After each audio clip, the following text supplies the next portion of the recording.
It's Wednesday, August 19th. Several homes evacuated in the city's South End after a propane tanker crashed and leaked fuel yesterday evening.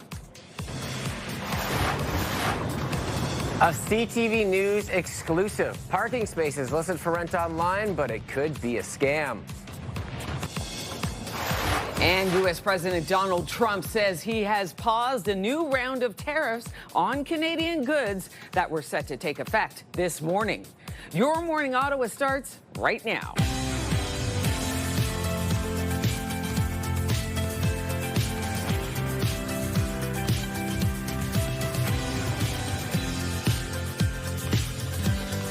Good morning, 6 o'clock on the nose. We are so glad you can start your day with us. I'm Rosie Edda. Yeah, happy Wednesday, everybody. I'm Willie Yellow. Melissa remains off, so I got you covered on the weather front.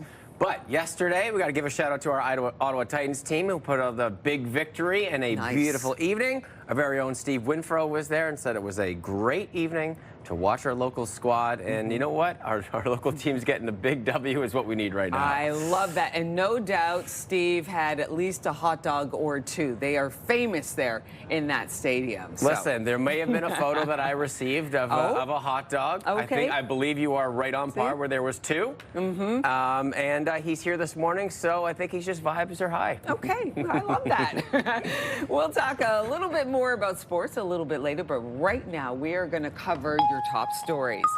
Several homes were evacuated in the city's South End yesterday evening after a propane tanker crashed and leaked fuel. According to Ottawa police, the single vehicle collision happened on Parkway Road at Cedar Lane in Greeley shortly before 7 p.m. Local fire crews evacuated homes within an 800-meter radius of the collision as a precaution. It's not clear how many homes are affected. Police have set up numerous road closures in the area. Some of those who have been forced out of their homes are sheltering at the Greeley Community Center. Yeah, they came to the door, knocked on the door, said you need to evacuate. You have 10-15 minutes to get out. I was so confused at first. I was like what's going on? Like, what's happening? I saw flashing lights and thought, there must be an accident. And then we were told, oh, you can't go home. No injuries have been reported at this time, according to paramedics. Now that public servants are returning to the downtown core in big numbers, parking is understandably going to be a hot commodity. That being said, we are investigating an alleged parking scam leaving people out of thousands of dollars. Noah Banks and Catherine Manley say they met the same man at the same apartment building on 400 Albert Street earlier this year, hoping to rent a spot in the underground parkade. Both signed a contract, both paid roughly $3,900 for the year. The only difference is Manley says she used the visitor spot for a month until her access was cut off, and Banks never used the spot at all. After we contacted the man they say they dealt with, Banks received a full refund. The man tells CTV News these types of subleases fall within a gray area and that refunds have been provided. But Manley says she's still waiting for her money back.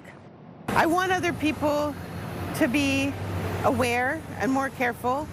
At minimum, know that getting a tour of where you're supposed to go is not enough. I want to warn others about this individual and a potential scam that's going on, and hopefully save other people from the headache and stress and emotional roller coaster it is to be scammed. In a statement to CTV News, Centurion Property Associates, which manages the building, says, quote, the individual involved has no affiliation with Centurion or the property and no authority to rent or sublet parking on our behalf. We have notified residents, posted notices in the building, and are cooperating with the Ottawa Police Service. In developing news, U.S. President Donald Trump paused the 50% tariffs on certain Canadian goods that were set to kick in last night. The news comes after weeks of intense negotiations between Canadian and U.S. officials. The latest round of tariffs would have targeted $20 billion worth of Canadian goods, including cement and hockey sticks, to name a few items. Prime Minister Mark Carney said in a statement that while the two countries have made substantial progress, there is important work still to be done. Ontario Provincial Police say a third body has been discovered on a Smiths Falls property, already under investigation. We understand there is concern from the public, as this is the third set of human remains located on the property on Kelly Jordan Road. OPP say they've located the body of an Eastern Ontario man who went missing nearly 4 years ago. Police saying the body was found earlier this month on August 2nd and has now been identified as 44-year-old Lawrence Bertram. The other two bodies found belong to 75-year-old Robert Lambert, who was discovered in late July, and 34-year-old Robbie Thompson, who was discovered last October. 4 people are currently facing charges related to this case, but the investigation continues. Fewer candidates are running to become school trustees at boards under provincial supervision, including right here in the capital. Ontario Education Minister Paul Calandra has taken control of 8 school boards due to financial concerns. That includes the Ottawa Carleton District School Board. There's currently no timeline for when provincial supervision at those boards will end. So far, there are only 25 trustee candidates for the OCDSB. In 2022, there were 41. Candidates have until Friday to register. And finally, a wildlife sanctuary in Kamloops, BC is sharing some good news that came out of a difficult loss. Yeah, these tiny hatchlings are the offspring of a western painted turtle that was brought to a wildlife health center back in June after being hit by a vehicle. It's a sad story, but although their mother couldn't be saved, staff discovered that she was carrying 5 eggs. They were placed in incubators.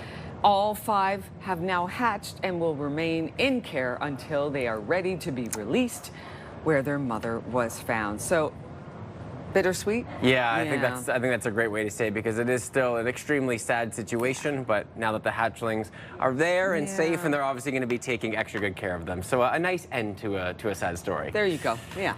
All right, Melissa is off this week. I got you covered on the weather front. Let's take a peek at what we got over the next couple of days. A bit of a swing from yesterday. A gorgeous day, temperatures nice and comfortable with just a little humidity. Into the early afternoon yesterday, it looked like the clouds were getting a little bit dark, but then the sunshine reappeared, and it was a wonderful late afternoon into the evening. Today, temperatures go down a little bit, and we do need the umbrellas a little bit lower than what we typically see this time of year, around 25 degrees. We'll be at 22, but the humidity will be a little bit higher, so muggy feeling into the afternoon window. Temperatures right now on your Wednesday: 18 in Ottawa, 20 in Montreal, 17 in Cornwall, 18 into Brockville. Taking a look at the Humidex values, already really starting to feel that impact currently at this time. 6:15, 23 is what it feels like in Ottawa, 22 in Pembroke, 26 degrees in Trenton. We are going to see some showers take place over the next couple of hours, really seeing that rainfall around 7 a.m. We could start to see some sprinkling of showers, continuing to be a little bit heavier midday into the evening window, potentially bringing some thunderstorms as well. So Wednesday looking a little bit different. Accumulation-wise, seeing maybe 5 to 10 millimeters of some showers. So that rainfall starting to enter through the nation's capital, continuing on through Wednesday. As we get to Thursday morning, though, that beautiful sunshine makes a return right around seasonal with the temperatures as well, and we'll continue to see the sunshine roll over Thursday afternoon. And then the best day of the week, still looking like Friday. Saturday, a bit iffy right now. Temperatures will be picking up, though. We're a bit sporadic over the next few days, as we'll see in the full forecast. Daytime highs 24 in Pembroke, 22 in Ottawa, 23 in Cornwall. All areas seeing the chance for some showers, maybe some thunderstorms through the afternoon window. Temperatures a little bit cooler than yesterday again, but a rainfall day expected for most areas around the Ottawa general area. Wednesday, 22 up to 23 on Thursday. We pick it all the way up to 26 on Friday. Beautiful and sunny. As you get to the weekend forecast, this is where everything starts to change once again. Temperatures staying warm with a chance for some showers, then a big drop into Sunday. So temperatures start at 22, go all the way up to 27, and back into 20, just within a 5-day spread. Let's take a look at your roads at this hour, shall we? Nothing major to report. Rainfall hasn't started quite yet, so no major disruptions on your routes. If anything changes throughout the morning, don't you worry. We'll be sure to pass it along. TSN Must See Moment is brought to you by The Works, Craft Burgers and Cold Brews. Hot deals every day, all summer long. Hi, team. Welcome inside the Sports Center newsroom. Matt Scooby with your must-see moment from Tuesday. For it, we're going to head to Queens, New York, where the Padres are visiting the Mets. Bottom two, bases loaded for Francisco Lindor. Hits one deep to right. Check out Fernando Tatis Jr. Leaps, times it perfectly, full extension, and takes the grand slam away. Tatis Jr. with a catch of the year candidate. That is pretty. He earns your must-see moment from Tuesday. On Wednesday on TSN, you can see WNBA action when the Tempo take on the Mystics. Coverage starts 7:30 Eastern, 4:30 Pacific. That's all for now from the Sports Center newsroom. Have a great day.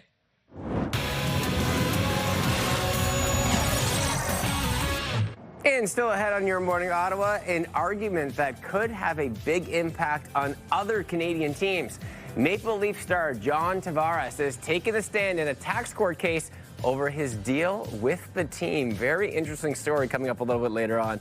Let's take a peek outside through our Centennial Glass sky cam. And of course, as we get to that part of summer, sunshine not poking out quite yet, but I don't think we'll see it till maybe this afternoon. Get those umbrellas close, friends. Rainfall on the way. 6:10 on your Wednesday. We'll be right back.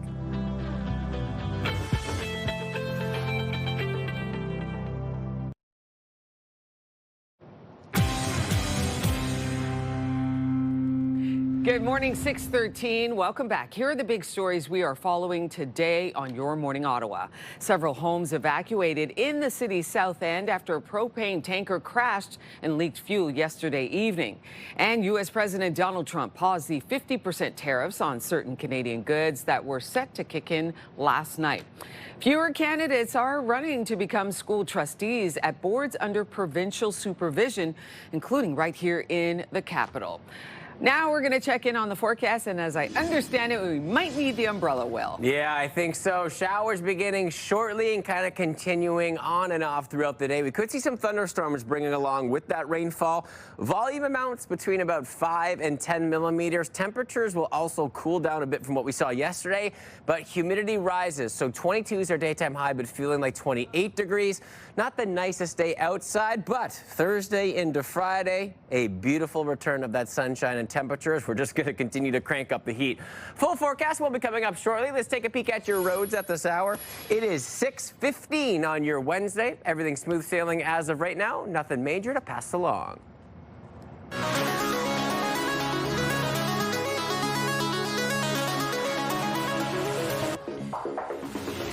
All right, in some sports news, Toronto Maple Leaf star John Tavares was in a face-off of a different kind yesterday. He took the stand in a tax court over his deal with the team. As CTV's John Woodward reports, the Canada Revenue Agency is asking him to pay millions over his signing bonus. This is an argument that could have a big impact on some other Canadian teams. I would like to be at my cottage today. A relaxed John Tavares joked with reporters Tuesday outside a tax courtroom in Toronto, where he was testifying about the $77 million deal he inked in 2018 to come back to his hometown and play NHL hockey as a Toronto Maple Leaf. Scores John Tavares. The deal's $15 million signing bonus attracted the attention of the Canada Revenue Agency, which says he owes about $8 million in taxes on it. Tavares is appealing. Just, prove what the contract was all about and the intentions in signing it and everything that went into it. So overall, you just hope everything, can work out in my favor. Tavares already paid American taxes on the signing bonus, but the CRA says because it was paid out over several years and came with strings attached, that signing bonus is actually employment income and should be taxed at a higher rate in Canada. What's behind it is really about how do you treat the signing bonus? Is it normal wages or is it something distinct and different? In court, Tavares described the negotiations behind the deal in detail, saying Toronto's general manager, Kyle Dubas, sent him a text message just 1 minute after he was eligible to talk to other teams.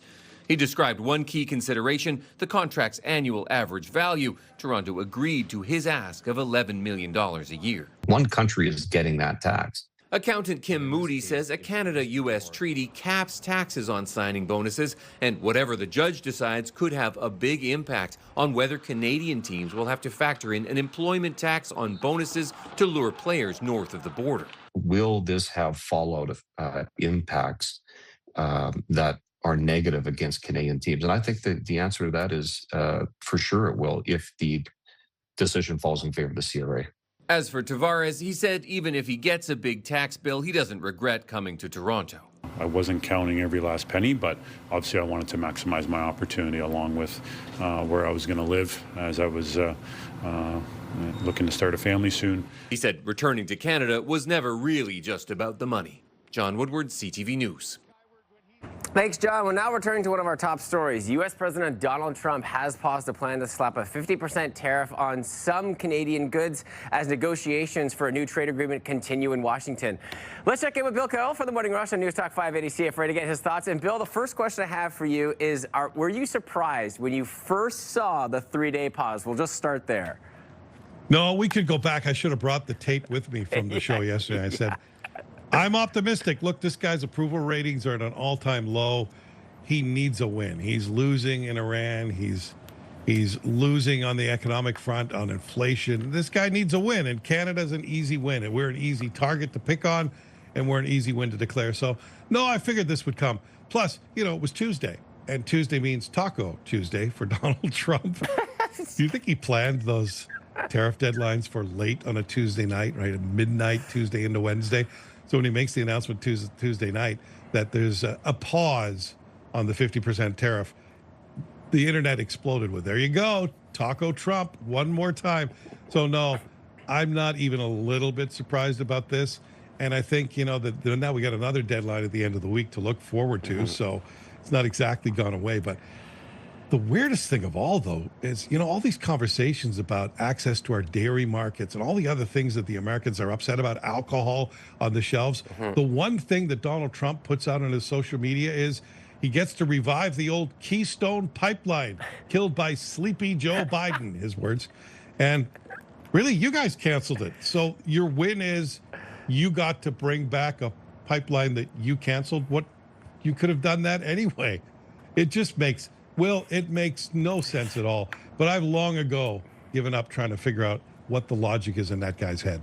It's funny that you say that, because my second point was going to bring up that exact quote, because I knew that you were going to cover it, because it just has nothing to do with what we're talking about with the negotiations with Canada. So at this point, because, you said you called back to tape yesterday. Let's say if we call back 3 days ahead to tape, you'll say the day before. Should we be optimistic about the deal actually taking place before the next deadline, do you think?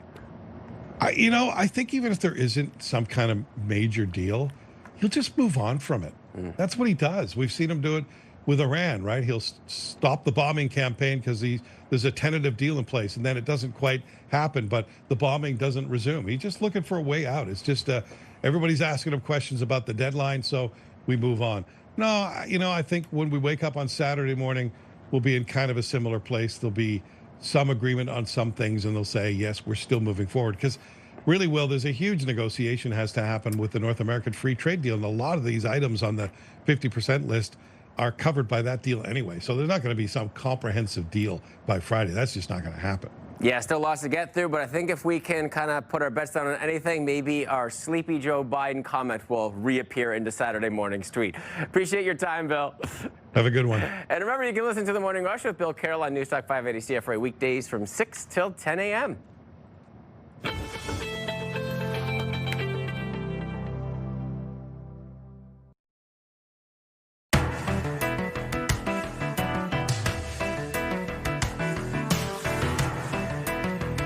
Welcome back, everybody, and good morning. Today on the show, we are asking for your comments on what's your main issue for the upcoming municipal election. Let us know your thoughts, yourmorningottawa@ctv.ca. We are giving you a chance to dive in, unsolicited. You can put your name on it. You can take your name off it. We just want to hear from our viewers. What are you really hoping to see, especially with some issues that we've seen over the last year or so? What do you think, Rosie? Because I know we talk about it on the show a lot. Yeah. Yesterday I was on public transit, and I witnessed a really ugly event where a woman just hurled racial slurs at another woman, only because the woman got up, because she didn't want to sit beside this woman who was throwing food all over the place on the bus. And then she threatened her as well with some bodily harm. But thankfully, people on the bus rallied around the woman who was being threatened, sat beside her, kind of protected her, and then the other woman got off the bus. But that woman who was doing the threatening didn't even pay, just got on the bus, kind of stumbled on the bus, and I didn't feel safe. And so my thing is safety on public transit, and public transit in general needs to be looked at with a fine-tooth comb. We need to really analyze this, because if we want to remain a metropolitan city and a growing city, we got to have good public transit, and it's got to work, and it's got to be safe. So I really didn't like what I saw, and I will be submitting a report today, but it was very, very ugly. It was not nice, and you could tell by the way the reaction, it was like, oh, here goes another one. Right. Not good. And I don't think you're alone, too, because we hear from people on our show that write in all the time about, you know, just feeling safe on our public transit is something that we should just have. Obviously, they're incorporating the special constables, having some special power just on OC Transit specifically. But there's a situation yesterday where, you know, it'll take some time, but there's a situation that even just that you experienced, but all the people around you are taking that home with them again, and it might deter them from being on OC Transport once again moving forward. We should all be able to get on public transit and just sit down and go, here we are. We're safe. We're good. We're moving from A to B, and we're okay. That needs to be addressed. That would be one of my key issues. Yep, feeling safe in our own city. Yeah. All right, we're going to hear from you a little bit later on the show. We are asking you, what is one of your main issues coming up for the municipal election? Let us know your comments. You can email us at yourmorningottawa@ctv.ca, and we'll share that a little bit later on in the show. Coming up, our men's senior flag football team finished with bronze at the World Championship, and now both the Canadian men's and women's squads are bound for the 2028 Olympics.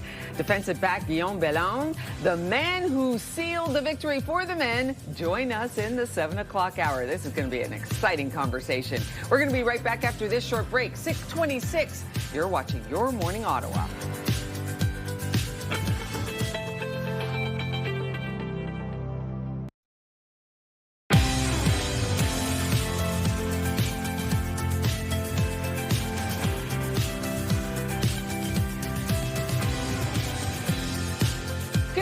Coming up on 6:30, really glad you can start your day with us. I'm Rosie Edda. Yeah, happy Wednesday, everybody. I'm Williello. Melissa is off today and tomorrow, so I got you covered on the weather front.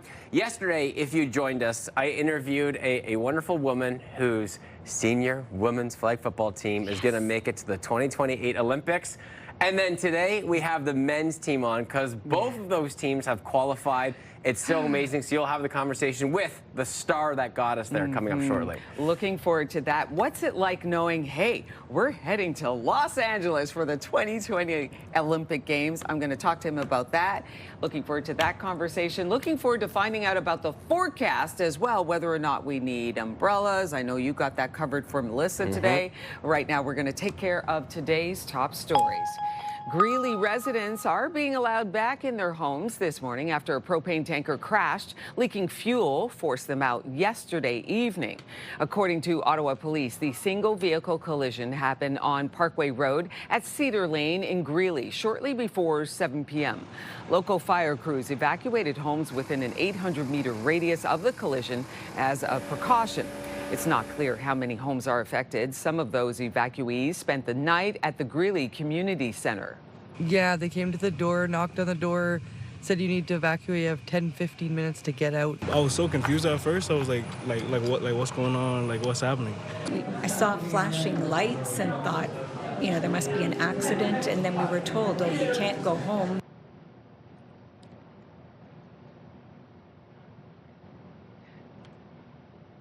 Parkway Road in Greeley had been shut down due to the crash. However, it has reopened. No injuries have been reported. Now that public servants are returning to the downtown core in big numbers, parking is understandably going to be a hot commodity. That being said, we are investigating an alleged parking scam leaving people out of thousands of dollars. Noah Banks and Catherine Manley say they met the same man at the same apartment building on 400 Albert Street earlier this year, hoping to rent a spot in the underground parkade. Both signed a contract. Both paid roughly $3,900 for the year.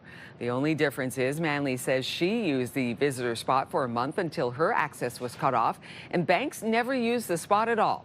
After we contacted the man they say they dealt with, Banks received a full refund. The man tells CTV News these types of subleases fall within a gray area and that refunds have been provided. But Manley says she's still waiting for her money back. I want to warn others about this individual and a potential scam that's going on. In a statement to CTV News, Centurion Property Associates, which manages the building, says, quote, the individual involved has no affiliation with Centurion or the property and no authority to rent or sublet parking on our behalf. We have notified residents, posted notices in the building, and are cooperating with the police service. In developing news, U.S. President Donald Trump paused the 50% tariffs on certain Canadian goods that were set to kick in last night. The news comes after weeks of intense negotiations between Canada and U.S. officials. The latest round of tariffs would have targeted over $20 billion U.S. worth of Canadian goods, including cement and hockey sticks, to name a few items. Prime Minister Mark Carney said in a statement that while the two countries have made substantial progress, there is important work still to be done. Turning now to a troubling trend impacting several Ottawa neighborhoods. The city says more people are reporting discarded needles and crack pipes this year. Between January and June in 2026, more than 21,300 needles and 19,600 glass pipes were picked up. That is a significant increase compared to the same time last year, where 11,600 needles and 13,500 glass pipes were found across the city. Ottawa Public Health has identified Sandy Hill, Lowertown West, Lowertown East, Centertown, and West Centertown as the neighborhoods being impacted the most. One man on the call said, my 5-year-old son found a hypodermic needle at a bus stop. And the man was not furious, he was scared to death. And the people in the area were scared for the children because needles were being found everywhere. Back in June, the province ended funding for supervised consumption sites, focusing instead on heart hubs for homelessness and addiction recovery treatment. The federal government has moved to repeal its electric vehicle sales mandate, while replacement tailpipe emission standards are unfinished. The mandate would have required electric vehicles to make up 20% of new vehicle sales this year and 100% by 2035. The government says consultations on tougher emissions standards for gas-powered vehicles will begin this fall, with draft regulations targeted for early 2027. Environmental groups say the replacement rules are already behind schedule and warn that scrapping the EV mandate could slow adoption and lead to increased emissions. And finally, Marilyn Monroe is getting a signature doll from Barbie for what would have been her 100th birthday. This is the 7th Barbie that Mattel has designed to honor the icon since 1997. The latest doll is dressed in Monroe's classic look from her performance of Diamonds Are a Girl's Best Friend in the 1953 film Gentlemen Prefer Blondes. The doll is on sale now. The price tag is $81 US, so about 700 Canadian. As of today, that's only 112 Canadian, but still $81, but a classic look and a nice way to obviously honor. Yeah. Oh, she would have been 100 years old. Look at that. Amazing, right? When you continue to see the legacy. And I love when they do stuff like that. Would have been 100 years old, and then they honor it with a Barbie doll like that. It's just a unique way to add and continue that legacy moving forward. Yeah, and there's really some fashionistas at the styling that Barbie too. That dress looked amazing. Yeah, they're not joking around on those dolls, are they? All right, let's take a look at the forecast. We have a bit of a swing from yesterday where it was a gorgeous day. Temperatures were comfortable. The sun was shining. Bit of a 180 from what we saw yesterday. Temperatures will cool down on the day side. Humidity will rise.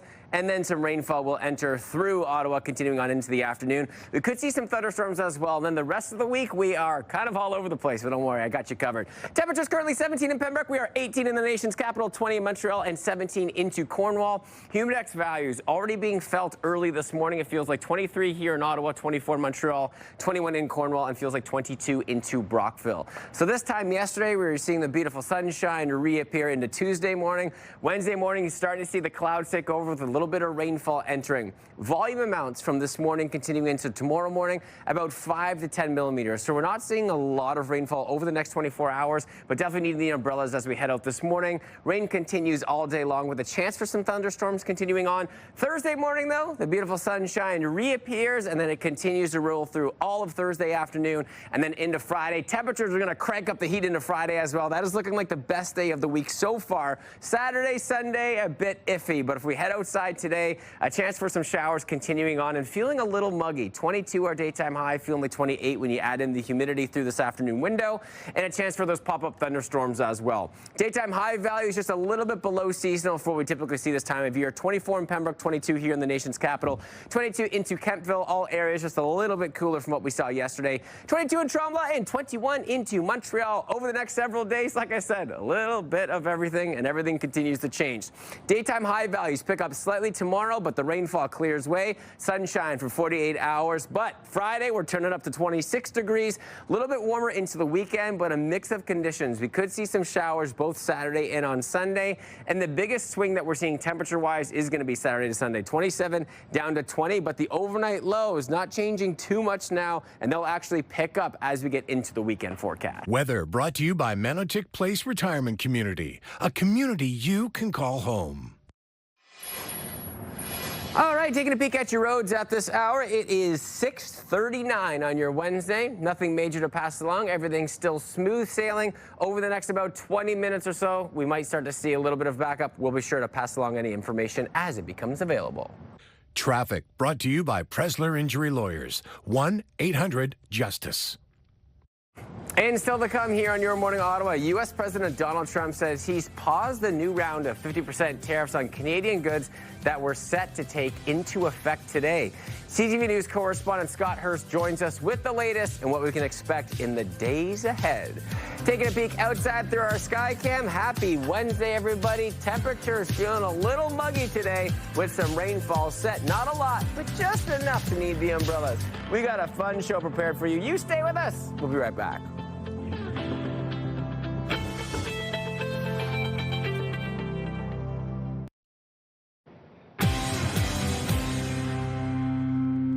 Good morning, 642. Welcome back to Your Morning Ottawa. And here are the big stories happening today. Greeley residents are being allowed back in their homes after a propane tanker crashed. Leaking fuel forced them out of their home yesterday evening. U.S. President Donald Trump paused the 50% tariffs on certain Canadian goods that were set to kick in last night. And fewer candidates are running to become school trustees at boards under provincial supervision, including right here in the capital. Now we got to go to Will to check on this forecast. All right, a bit of a swing from yesterday. It was a gorgeous Tuesday. Wednesday, we need the umbrellas. Showers persisting in about an hour or so, continuing all day long. We could see some pop-up storms as well. But then if you're thinking, when is that sunshine return? Right on the get-go tomorrow morning, and it continues to roll through Friday as temperatures heat up. So just one day of some soggy conditions before 48 hours of some wonderful conditions. Let's take a peek at your roads at this hour, shall we? Nothing major to report. Everything smooth sailing as of right now. It is a wonderful start towards your Wednesday. In a Truth Social post shared Tuesday night, less than 2 hours before the midnight deadline, Donald Trump said he suspended the new tariffs for 3 days based on a pending trade deal between Canada and the U.S. CTV News correspondent Scott Hurst joins us this morning with the latest on the trade deal. Good morning to you, Scott. So, Scott, we know the tariffs have not kicked in, but what more do we know about where we stand, the two sides stand right now? Good morning to you. Good morning, Rosie. It is an 11th hour reprieve from the U.S. President Donald Trump posting late last night on social media, as you mentioned, that he has paused the 50% tariffs against Canada. Of course, there had been so much anxiety leading up to that moment as these punishing duties were scheduled to kick in as of this morning, just after the stroke of midnight last night, and it would have impacted close to $30 billion worth of Canadian goods going south. Prime Minister Carney confirming the news of the pause, writing, "The substantial progress has been made, although, as he put it, there's important work still to be done." The news comes after weeks of intense negotiations between Canadian and U.S. officials. Canada-U.S. Trade Minister Dominic LeBlanc in the U.S. Capitol for much of the week.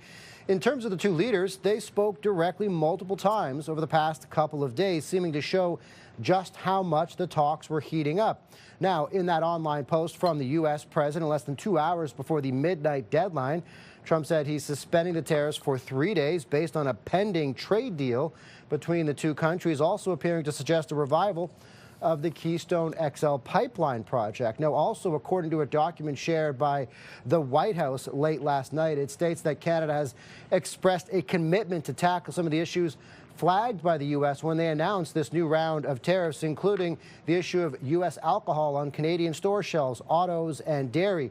And so this, at the very least, Rosie, is a pause, is a reprieve for a couple days, as trade experts and industry analysts had suggested that the new tariffs could have led to significant job losses and business closures, and also the political impact could have been quite severe, as well as Canada, too, had threatened to retaliate against any new tariffs with levies of its own. And so right now, there is this 3-day pause, which does buy the two sides a bit more time to finalize that deal. Okay, so we have this tariff pause for a few days. What happens now? Yeah, so right now it appears the two sides will still continue to hammer out this deal, and as I mentioned, buys time for negotiations and avoids for now another strain in this relationship between the two allies. Now, one source on the U.S. side did tell CTV News the two sides are very close and that it'll take days, not months, to reach a deal.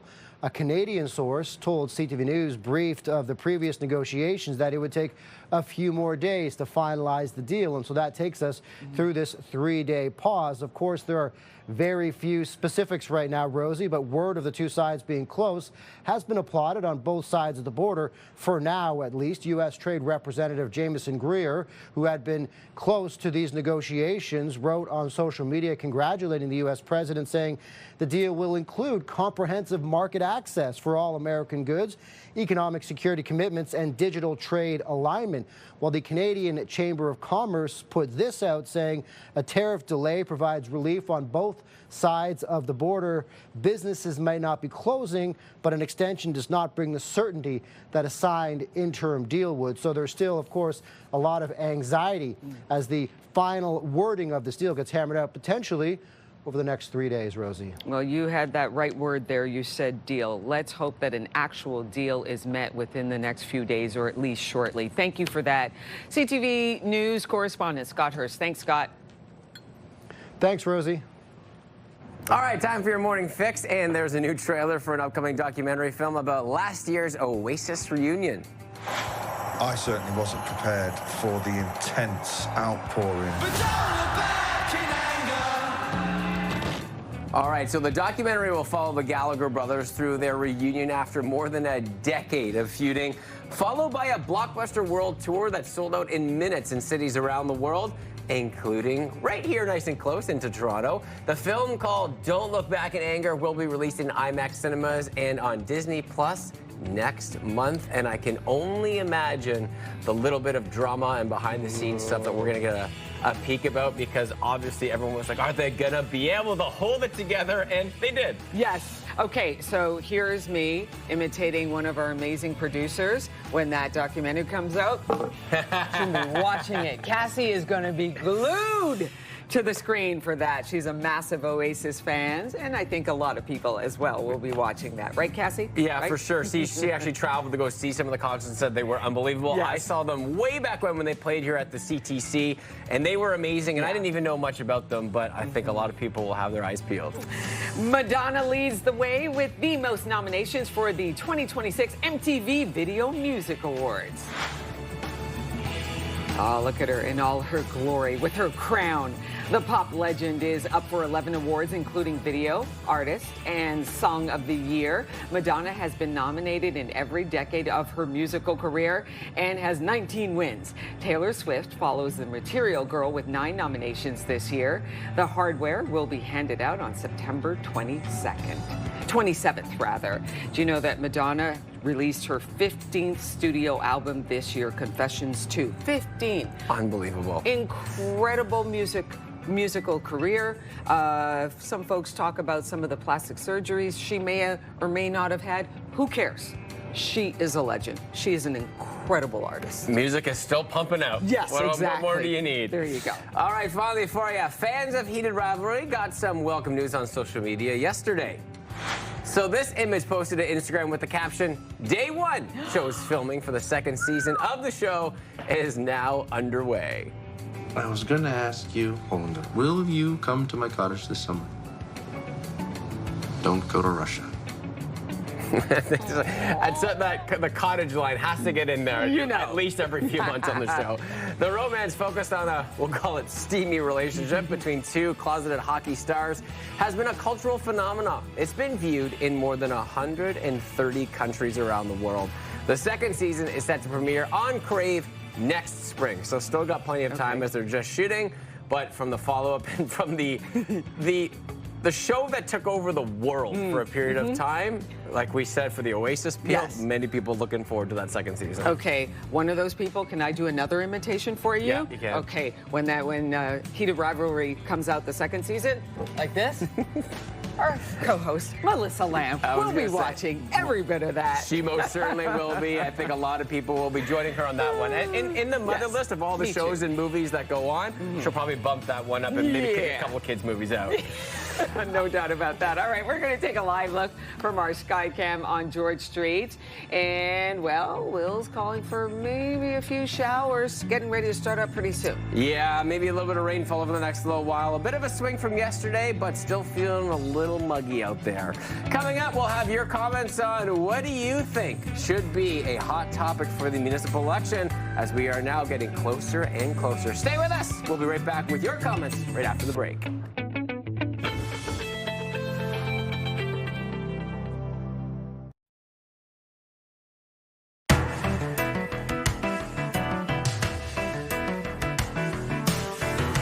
Welcome back, everybody, and happy Wednesday. Today on the show, we are asking for your comments on what is one of your main issues for the upcoming municipal election as we get closer and closer towards that date. Start thinking about what you want right now. Let us know your thoughts. Email us at yourmorningottawa@ctv.ca. I know, Rosie, that you and I were talking a little bit earlier about safety on public transit. Just one of the many things that we feel like should just be a staple here in the nation's capital. Exactly. You should have the right. You pay, right? You pay, like, I think it's $4.25 to get on the bus. You should be able to sit down and feel safe. That's what I believe. Or get on the LRT. And so that's one of my main issues. Safety for all of us. Yep, and you're not alone. Like I said, so many of our viewers writing the same thing. They just don't feel safe on public transit or coming down here to the Byward Market, right? So safety is always top of mind. So we'll have that conversation coming up a little bit later on. Again, email us at yourmorningottawa@ctv.ca. But still to come in the next hour, get ready to eat, dance, and celebrate. Ottawa's Indian Food Festival is back this weekend with more than 150 dishes, live entertainment, and plenty more for the entire family. Then from bedtime routines to critical vaccine updates, Dr. Paul joins us with his ultimate back-to-school health checklist as we creep closer and closer to school. And the Ottawa Mission is bringing meals to the community where they are as our Food Truck Week continues. We highlight this unique service providing support for Ottawa residents who need it, and I saw the truck yesterday strolling on into Canada.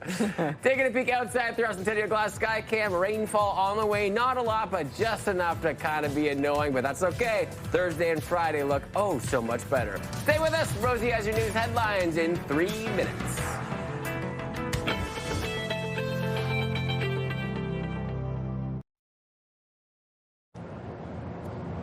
It's Wednesday, August 19th.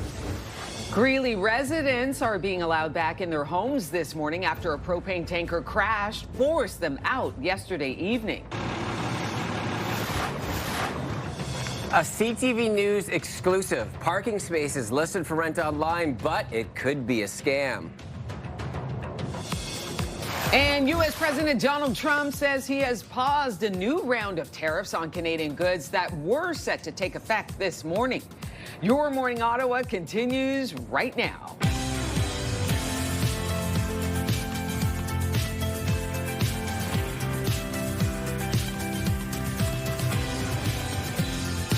Good morning, 7 o'clock on the nose. How's it going? How's your coffee? How's your tea? How's your beverage this morning? Hope you're having a great start to the day.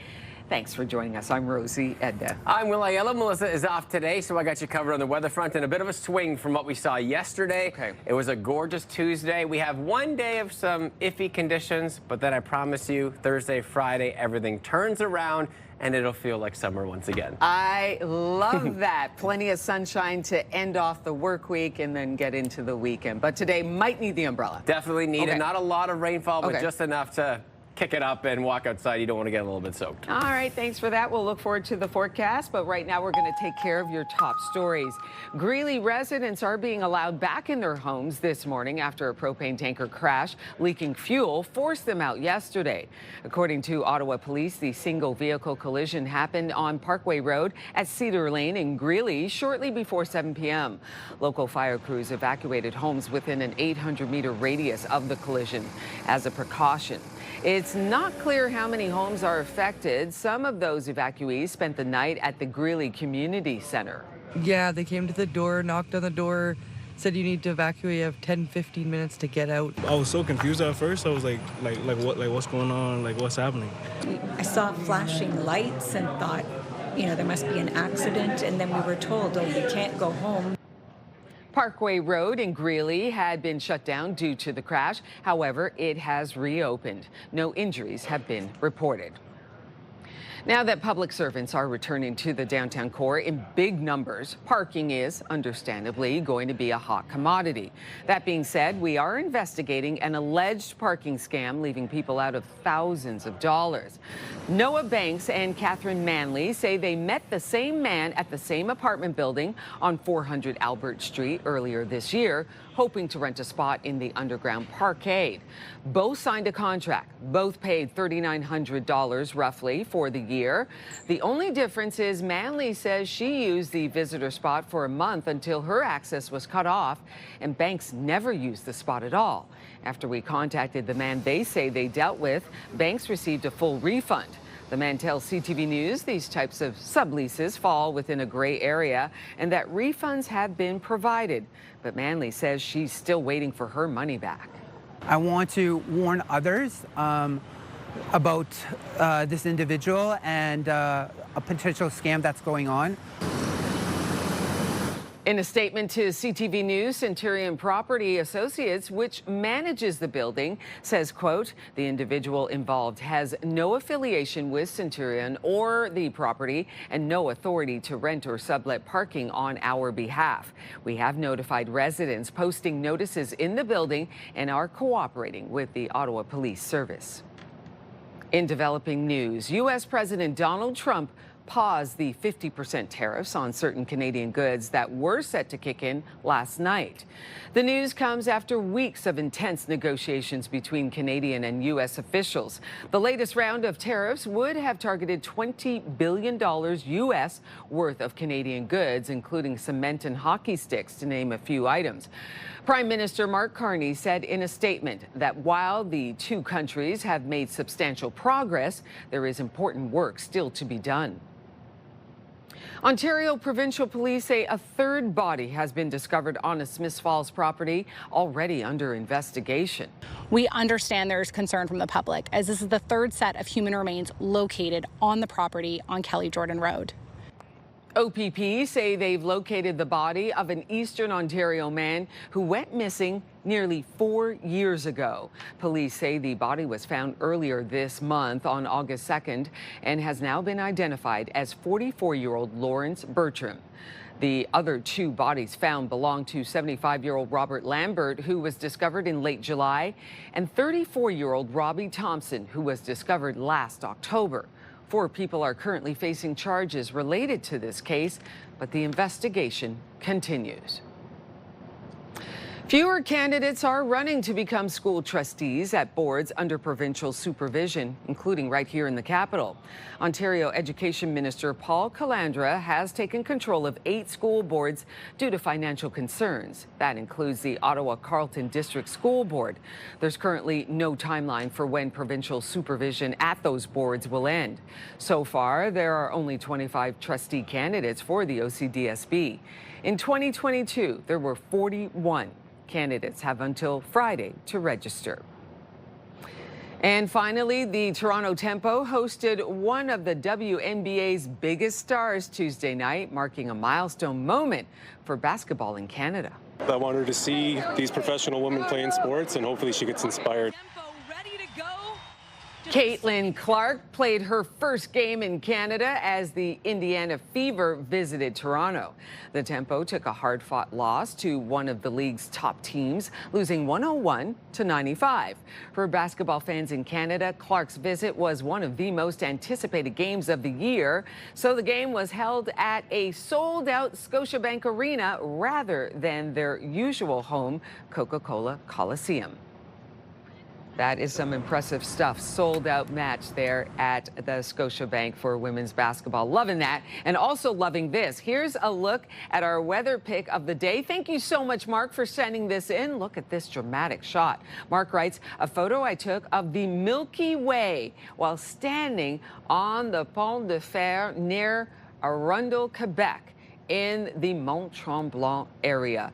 Absolutely stunning. Thank you so much for that, Mark. Weather Picture, brought to you by Box Me Up. Moving, staging, renovating, just box me up. We want to hear from you. Send us a weather picture like Mark did, and you could see it right here on the show. Just send an email to us, weathershots@ctv.ca. Once again, that's weathershots@ctv.ca. Now we're going to take a look at the forecast. Going to send it on over to Will. All right, well, you just saw there the canal looking beautiful with the sun shining. It won't look like that today, but then tomorrow everything gets better. Let's take a look at what we can expect throughout the afternoon. So temperatures will be slightly cooler than what we saw yesterday. A bit below average, but the biggest swing that we're going to see is the conditions. Sundown now at 8:02. It's getting earlier and earlier, but we're still holding on to summer as long as we can. Temperatures warmer than this time yesterday. 18 right here in the nation's capital, 22 into Kingston, and 20 in Montreal. Humidex values being felt, so daytime high values will be colder, but feeling a little muggy this afternoon. It already feels like 30 into Kingston, 23 in Brockville and Trenton. Sharing 23 is Ottawa as well, 24 into Montreal. Expect some showers to enter over the next half hour or so, potentially bringing some thunderstorms too. So we will see rainfall right now continuing on into the afternoon, maybe holding on into the evening window. Could see those thunderstorms continuing through this evening. As we approach tomorrow morning though, right as we get overnight, rainfall starts to leave, the beautiful sunshine makes a return, and it holds strong for 48 hours. We're going to crank up the heat into Friday afternoon as well. Then as we get back into the weekend forecast, we have a bit of a mix. Potentially seeing some precipitation, not a lot of volume. Temperatures will remain above seasonal too. How much rainfall could we see over the next 24 hours? Earlier projections were showing maybe 5 to 7. Now just a little bit more. Rain beginning right now, continuing into this evening. So keep the umbrellas close. For our golfing conditions, expect a little bit of rainfall. Not a lot, so I think you can get away with a round, especially if you're an avid golfer. You know a little rain doesn't hurt you. Temperatures, though, a little bit below seasonal, but the humidex values will be increasing, so keep that in mind for your dressing apparel this afternoon if you're golfing or just heading outside. Daytime high values 22 in Kentville and Ottawa, a little bit warmer into Cornwall. As we take a peek at Petawawa, 24. Most areas seeing the chance for some thunderstorms. 21 in Montreal, maybe a little bit of rainfall as well. Over the next week, why don't we just flip-flop all over the place? Thursday, everything gets better. Warmer into Friday, 26 degrees. We have officially entered another August weekend. Temperatures nice and warm on Saturday before a bit of a drop into Sunday, 27 down to 20. Overnight lows all over the place too. A classic summer week ahead. 7-day weather forecast brought to you by Davidson Hearing Aid Centers, celebrating over 80 years in family business. Taking a peek at your roads at this hour. Again, a little bit of rainfall has begun on your roads, not impacting anything currently, but as we cruise up to this time, you know, cruising up to 7:10, starting to see a little bit of buildup, especially westbound on the 417, as per usual. Caitlin Salter-McDonald joins us this morning with a really fun initiative to get the youth involved in, we'll call it getting excited for the municipal election, as well as talking about what we can expect. Good morning to you. Good morning. Thanks for having me. It's so great, because that's the first thing I want to talk about, because I can't remember a time when I was a little bit younger even having any knowledge on the municipal election until it was basically time to vote. So tell me about this sticker campaign that's really fun.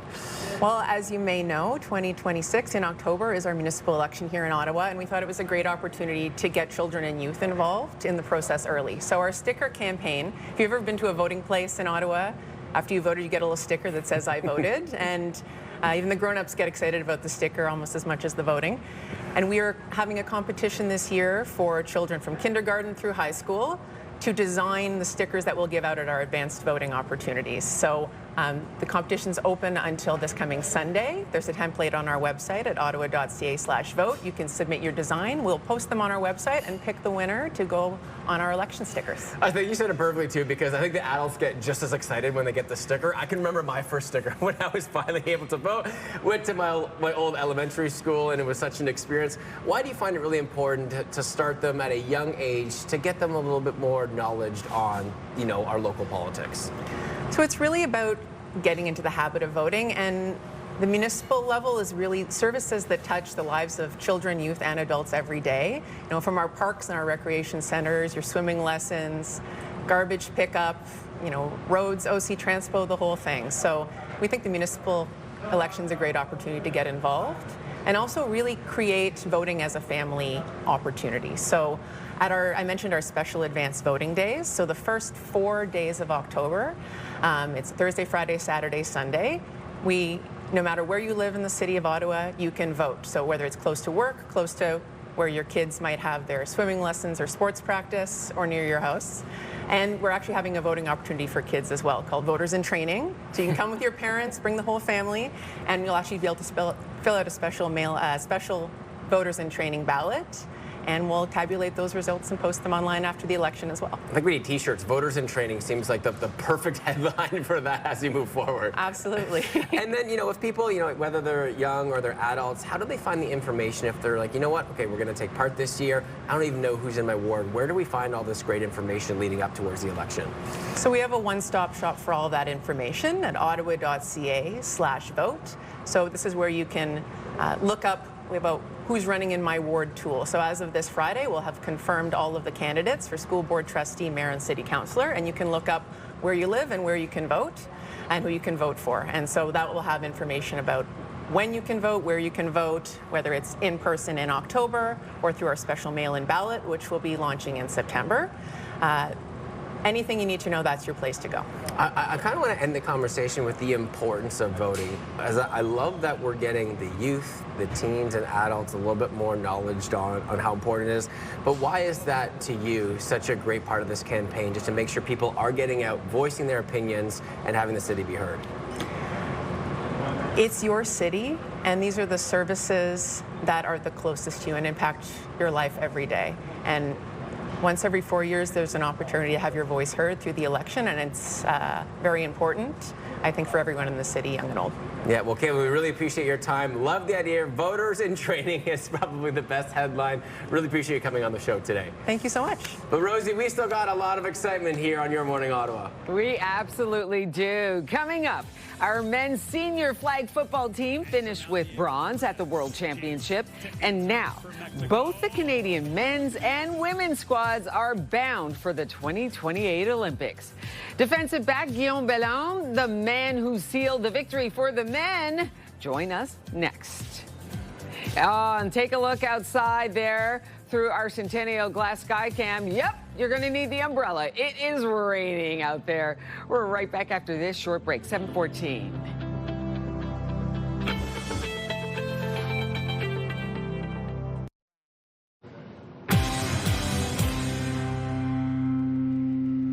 Okay, it came down to the wire for the men's senior flag football team.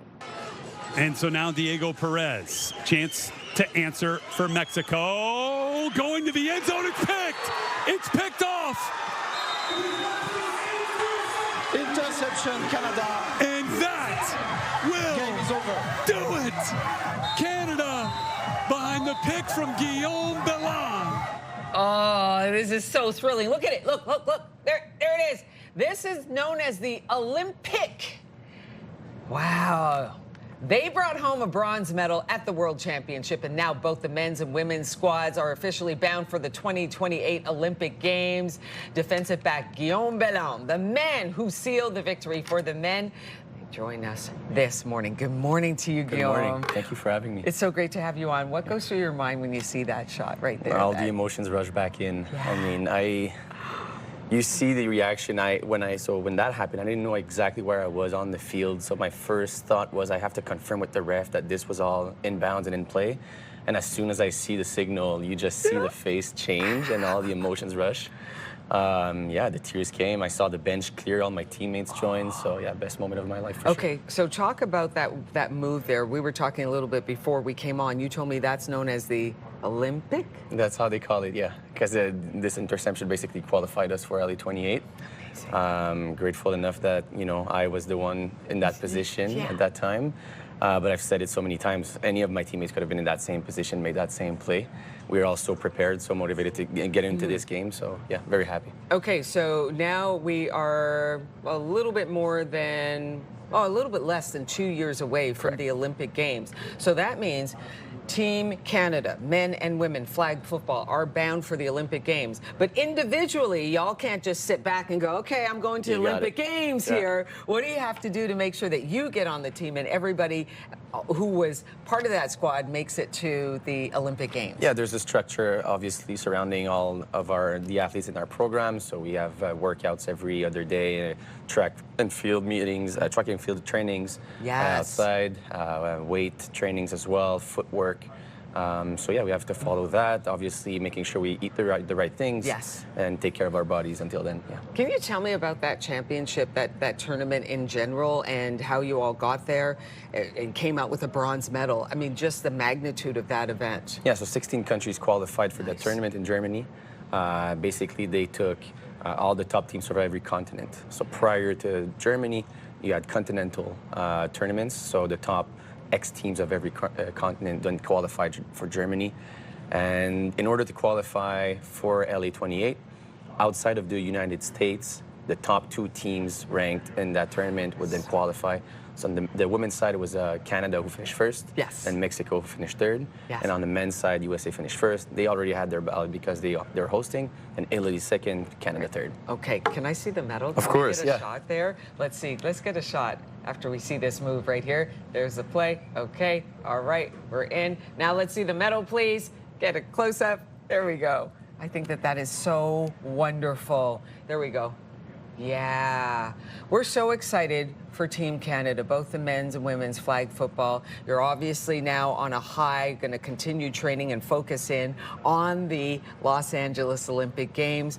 What should we look for the team moving forward here between now and the Olympic Games? So we follow one rule. We have golden standards, so everything we do on a daily basis follows that rule until 2028, so we can step on that highest place on the podium. We'll have a lot of training camps down in San Diego and Chula Vista. They have an Olympic training facility there that we visit a few times every year. Otherwise, we'll be traveling around for different tournaments, making sure we stay ready. Guillaume Bellon, I love this. I'm so excited for you, so excited for the team. Congratulations, and we look forward to watching this progress and seeing you in 2028. I appreciate it. Thank you so much. High five, man. That's some nice stuff. Thank you so much, Guillaume. Will, over to you. All right, we are in the kitchen. Bhakti and Sagar joined me this morning. We're talking about the Indian Food Festival, but there's so much. It's not just food. We got culture, we got dancing, cartwheels, clothing. Because you guys said you're going to cartwheel into that TV, correct? Absolutely. That's the plan. We're keeping the danger at a low this morning. Thanks for joining us today. Thanks for having us. Thank you so much for having us. So tell me a little bit about what people can expect when they head to the festival. They can expect a lot of amazing flavors which they don't find easily at Indian restaurants here. So you're bringing multiple vendors, different regional flavors from India.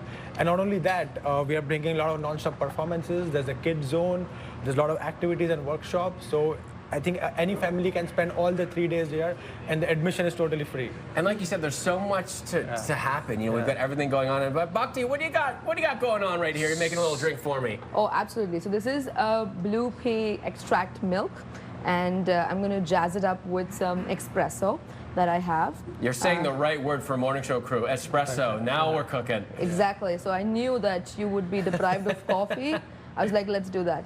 So, and we have a cold foam post that. So I'm gonna do my magic and be like, let's go. And I'm curious, what makes it blue? So this is as I said, blue pea extract. This is a flower. This is a very natural ingredient. This is what it gives the color. And if an acid mixed with it, it gives you pink. It's food, chemistry, everything together. It tastes amazing, and the visitors will be able to try this at our festival as well. Yeah. Oh, amazing. One of the many things that you can go when you head there. Absolutely. Yes, absolutely. And we have so much food as well. We have something called as Kullet pizza. That is going to be there at the festival. We have chole bhature, and this is something very regional to Maharashtrian cuisine. It's called katvada. So it's a potato fritters with a coconut curry based. I love that. How great is it when you get to share the culture amongst like the city of Ottawa, and you see people coming in and they're learning about the culture, they're having the food, having the drinks. What's that experience like for the two of you? The best feeling is when people tell, right, oh, they have never tried this before and it's amazing. Like, where was this since so many years? And that's the best feeling, that they are able to get beyond, samosas and butter chicken. They're able to get regional flavors, and yeah, they go with the happy smile. Their kids love it, so it's always a great feeling. Yeah. Oh, I love that. We talked about a lot of other food. So you know what? Here, let me get my paws on that one. It looks amazing. So as I give this a delicious try, tell me what else, because you've got some wonderful jewelry and apparel as well. So of course we have a lot of product vendors as well. This is jutti. This is a very traditional sandals that we wear back in North India. These are earrings. Of course, these are just few of many different types of earrings that we have. On that side, we have some bangles. This is also very traditional for Indian women to wear in their hands. And yeah, it makes sounds. So that's the whole point. Then we have some beautiful kurtis as well. So you see this work, this is all hand stitched. So this is specially done with Lucknow, Lucknowi area. And yeah, all of these are hand stitched. So it's beautiful craft. And this is just one part of India that does this craft, but there are a lot more crafts as well. It's so amazing. And when you think about everything that it has to offer, it feels like it's just something not just for someone that wants to come and experience the culture, but a really fun family event as well. Absolutely. It is totally a family event. Actually, on that note, on family event, we have so many activities for kids. BMO Activity Center. We have some face painting. We have some nails. We have some magnets that's happened there. It's a sample of what you can expect at the festival. Yeah. There's inflatable, and there's cricket as well, which is very dear to India. So we're going to have a cricket net where kids can play and win some prizes, right? And yeah, there's going to be non-stop performances throughout. Are you sure you're ready for that? Because I feel like once the kids get their hands on the cricket, it's just going to be game over. Absolutely, we want that to happen. We want them to have their hands on it. I have to also say, I can't remember what this has reminded me of, but there's some sort of nostalgia taste that I feel like I'm like 7 again, and I can't really remember what it is. It's called Ocean Latte. Maybe it's taking you back to the water, probably? I think so. There's like is there some sort of like vanilla in there or something too? It's so good, and you got some espresso in there as well. Remind me about the dates that you guys are taking place for the festival this weekend. So, it takes place this weekend, August 21st, 22nd, and then 23rd at Clarkfields Park in Barhaven. Admission is totally free. There's plenty of parking available as well. Well, Bhakti, Sagar, we really appreciate you guys coming on this morning, providing us with a little bit of what we can expect this weekend. I'll do what I can. I'm the weatherman this week, all right? So I'll try to provide you the best weather that I can. Oh my God, yes. But only if you can cartwheel out of this segment. Oh, whoa. We can try that. I think we'll do the back step. I think that still classifies. Really appreciate you guys coming on the show today. Thank you so much for having us there. All right, still to come. I know it's at that time. Maybe we don't want to start talking about it, but we have to. Back to school. I'm not going to say around the corner, but we are weeks away at this point. Dr. Paul will be here to remind us of everything that we need to know on a health front as we prepare to go back to school in September. Stay with us, crew. We have much more to come here on the show. Everyone nice and cozy in our Lazy Boy Lounge.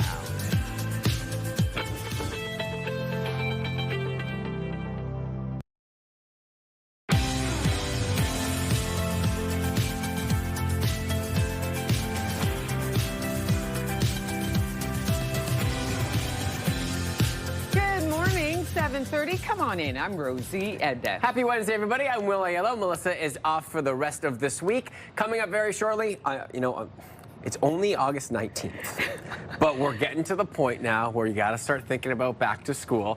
Luckily, Dr. Paul is in studio. Very shortly, you'll have a conversation just about everything that we need to know to get back to school safely with health in mind. Yes, and I just feel like, Will, you just have summer on the brain all the time because you're a summer person. You just shine summer, right? You love the outdoors. So just keep it in your heart, even though we know what's coming.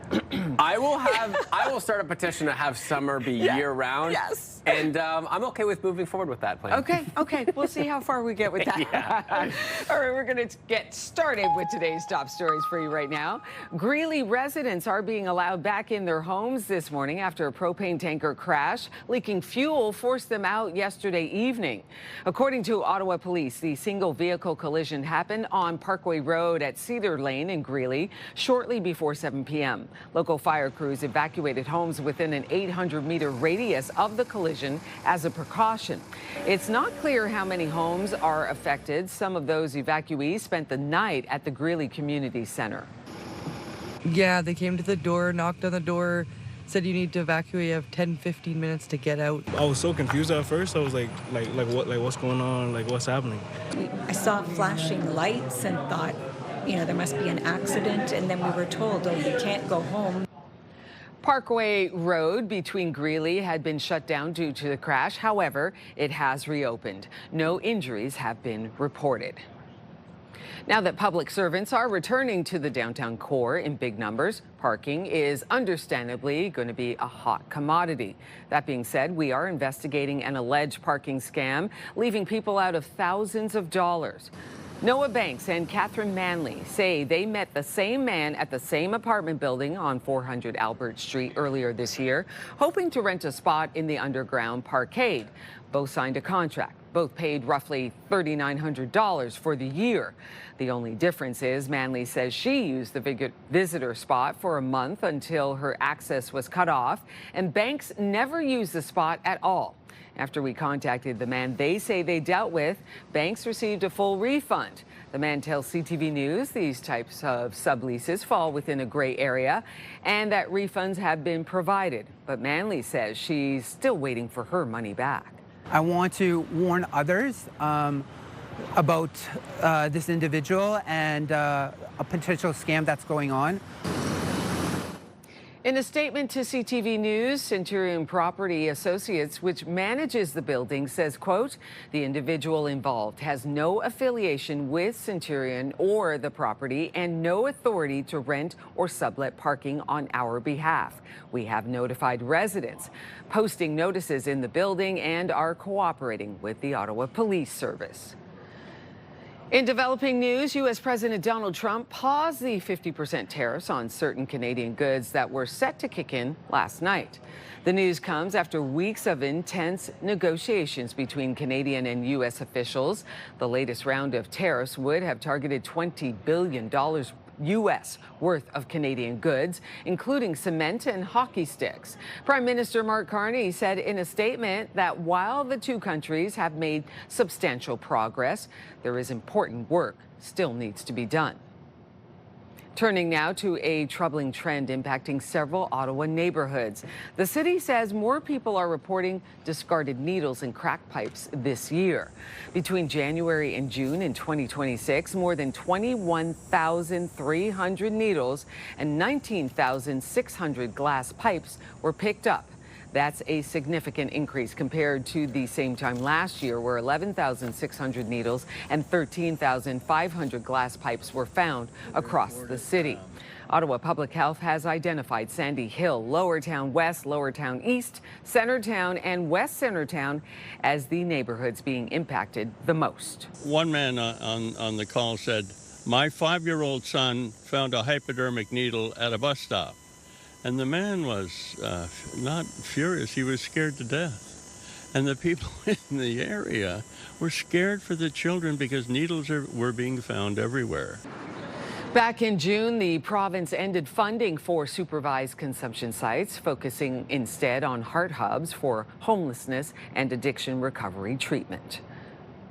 The federal government has moved to repeal its electric vehicle sales mandate while replacement tailpipe emission standards are unfinished. The mandate would have required electric vehicles to make up 20% of new vehicle sales this year and 100% by 2035. The government says consultations on tougher emission standards for gas-powered vehicles will begin this fall, with draft regulations targeted for early 2027. Environmental groups say the replacement rules are already behind schedule and warn that scrapping the EV mandate could slow adoption and lead to increased emissions. And finally, Ontario's cottage country got a glowing shout out south of the border from one of late night's hosts. Team What's Best for Annie, and I think Muskoka's best.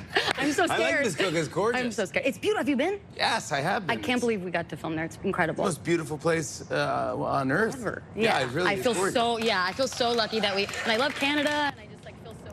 You hear that? On Earth, not just our country. Jimmy Fallon obviously didn't hesitate to endorse Muskoka after actress Ella Rubin mentioned the region. Rubin was on the show promoting her new primetime video series, Sterling Point, which was filmed in Muskoka Lakes and parts of Toronto. Nice.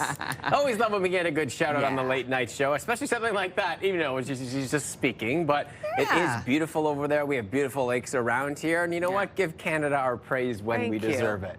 Exactly. Maybe wanting to head to the cottage Thursday, Friday. If you can sneak away a little bit early, if you need a weather note, just email me. I can maybe get that towards your bosses, because temperatures are going to pick up, but we got to get through a little bit of rainfall first before that beautiful sunshine makes a return. Temperatures will be slightly cooler than we saw yesterday, but humidity will be a little bit higher. Thunderstorms potentially arriving this morning, continuing to have that risk into the afternoon and the evening window. Not seeing a lot of rainfall, but just enough to maybe need the umbrellas as we move over the next little while. So just keep that in mind as we continue this afternoon. Everything clears up by tomorrow morning, though, and the umbrellas can be put away. Temperatures 18 in Ottawa and Cornwall, 20 in Montreal, 18 in Brockville, 17 into Pembroke. The humidex values already being felt early this morning. They'll have a dramatic feel into this afternoon. 22 is what it feels like in Pembroke, 23 in Ottawa, 24 in Montreal, and 22 in Cornwall. Already starting to see some showers in the forecast, seeing about 10 millimeters here in the nation's capital, potentially bringing those thunderstorms. So it was arriving overnight, seeing a little bit of scattered showers. It doesn't look like we're going to see any heavy rainfall at times, just a little bit of rainfall kind of holding on throughout the afternoon, continuing through the evening window.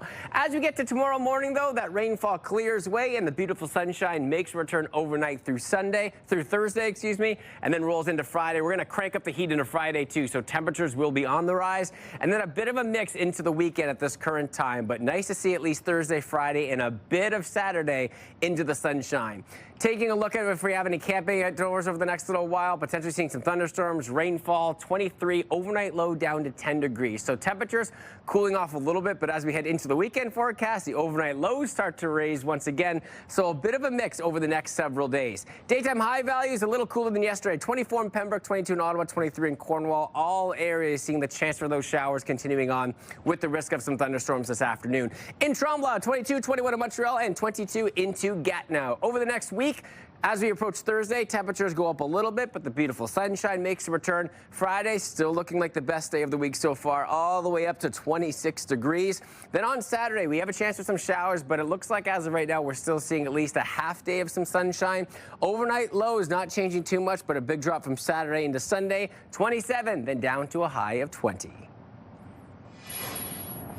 Let's take a peek at your roads at this hour, shall we? There is a collision in Orleans right at the intersection of 10th Line Road and Southviewed Way. Traffic starting to build up eastbound on the 417 between Maitland and Preston Street. 417 westbound has delays between the 174 interchange and Kirtleby Drive. The westbound 174 is very slow as you head out to Orleans, right around Jeanne d'Arc Boulevard.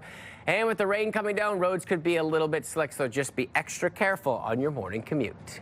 Traffic brought to you by Presler Injury Lawyers. 1-800-JUSTICE.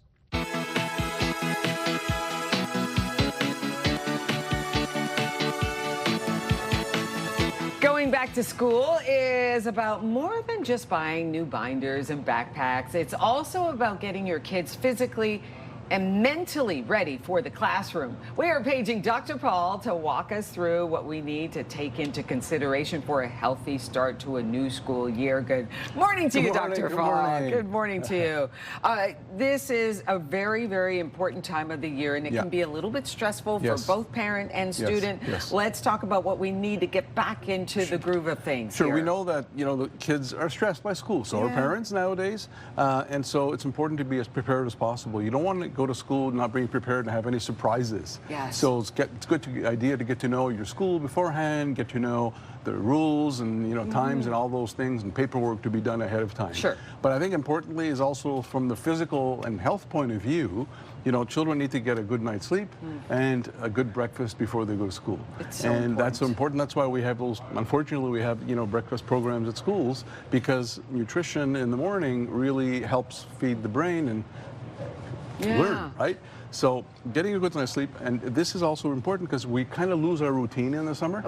So maybe a week or two, that's why we're doing this 2 weeks before school starts, just to get the kids used to going back to bed, usual time, because they have to get up early the next morning. Don't just start it the night before. That's right. Work your way into it. Okay, that sounds great. Sleep and nutrition, of course, so important. Next up, we've got checkups and medical conditions. Exactly. So number one, checkups, eye exams, those type of things should be done every year, just to ensure the child, has no problems.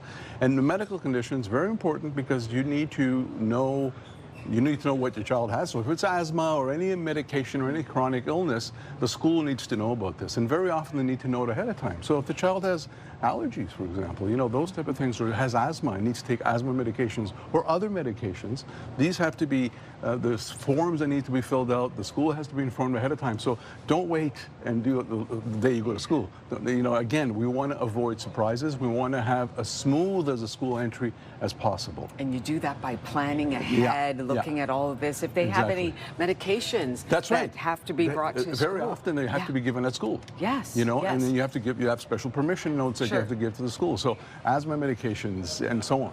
Okay, next up, what do we have? And that here, relates Dr. to Paul? kind of medical conditions as well, but I wanted to put it on its own because there are two aspects here. Number one, as a parent, you should know the school policy. Is it a peanut-free school? And you don't want to send your child on peanut butter sandwiches and it's a peanut butter-free school. Guilty, I've done that before. But so know those things. And then if your child has food allergies, again, important to make the school aware that they're allergic of A, B, C, peanuts, whatever it is, and what to do about it. So very often you need to have an EpiPen, right, an adrenaline injector. And so that's important, again, ahead of time that the school knows, because you have to give them permission to use the EpiPen. And now most schools have EpiPens now and have protocols in place.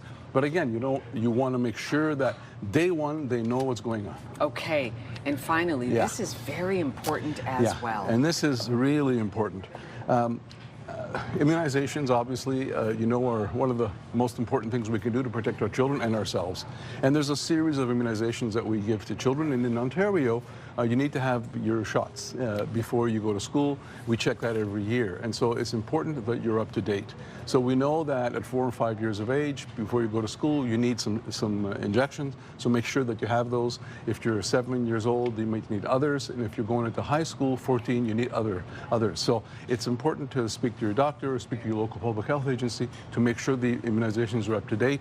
And again, there are laws, there are regulations that require you to go to school. And then the teachers and public health receives every child's records. And if they don't have the records up to date, then we send them a notice, and unfortunately some are suspended. That's very rare. But again, we want to make sure that they're up to date, because again, school, and if your child is unprotected and if something happens, then that's an issue. So again, this is very important, part of the overall protection of your child. Again, we recognize that school is stressful to kids, and and if there's any other things that are stressing them and we can prevent them, why not? That's why we plan ahead. Exactly. Dr. Paul, thank you so much for coming by this morning. Appreciate you. Coming up on Your Morning Ottawa, the Ottawa Mission is bringing meals to the community where they are. As our food truck week continues, we highlight this unique service providing support for Ottawa residents who need it. There's the truck. And there's a look outside through our Centennial Glass Skycam. A wet start to your day. 7:45, you're watching Your Morning Ottawa. We'll be right back after this short break.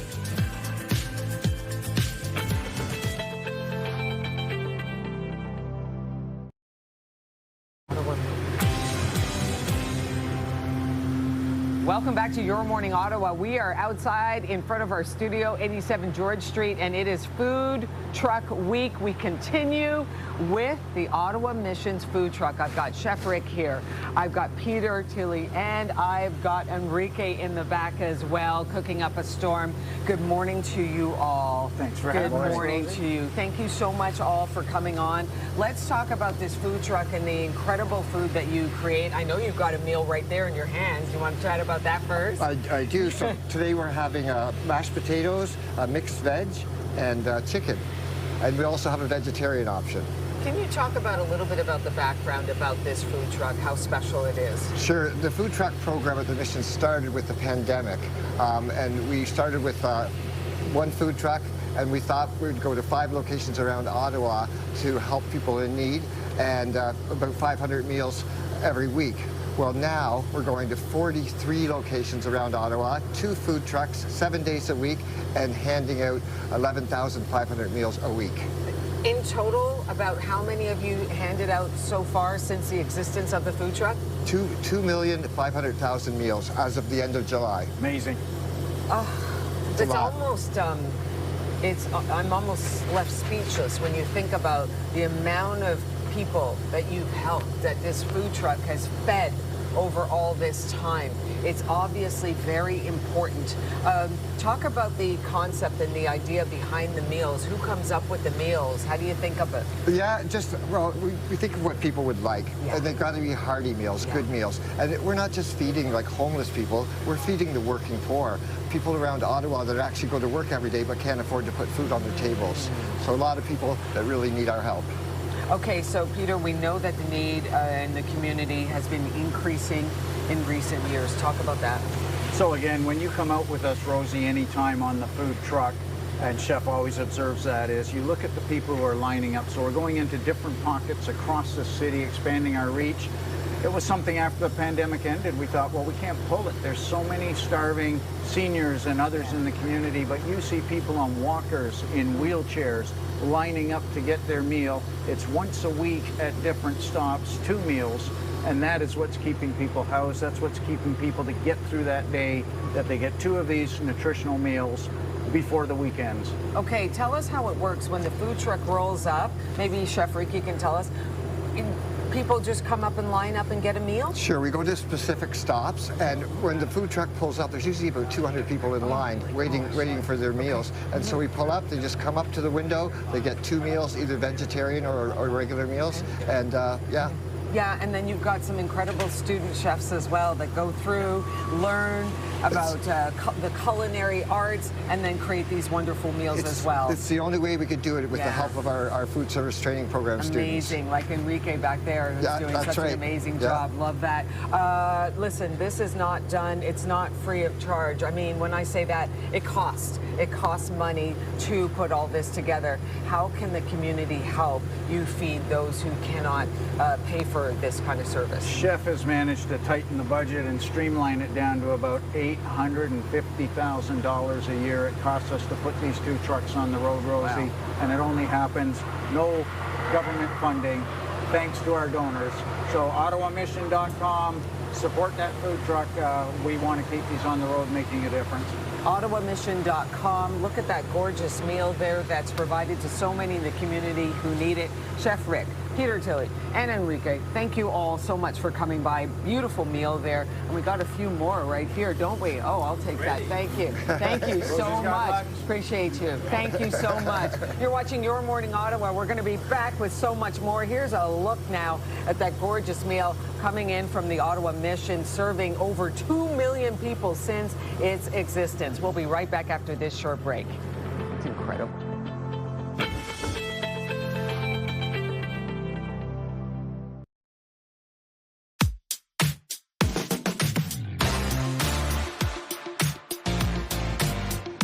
Welcome back, everybody. Milestone celebration time for this Wednesday, August 19th. We got a happy 8th birthday to Weston. From all your family and friends, have fun celebrating today. If you got a milestone, celebrate with us here at Your Morning Ottawa. Kids 13 or younger, or 100 years or more, or wedding anniversaries 50 years or more, email us ottawa.milestones@ctv.ca, and we will share that with our viewers. Outside, a bit of rainfall for the day. Keep those umbrellas close. Stay with us. We'll be right back.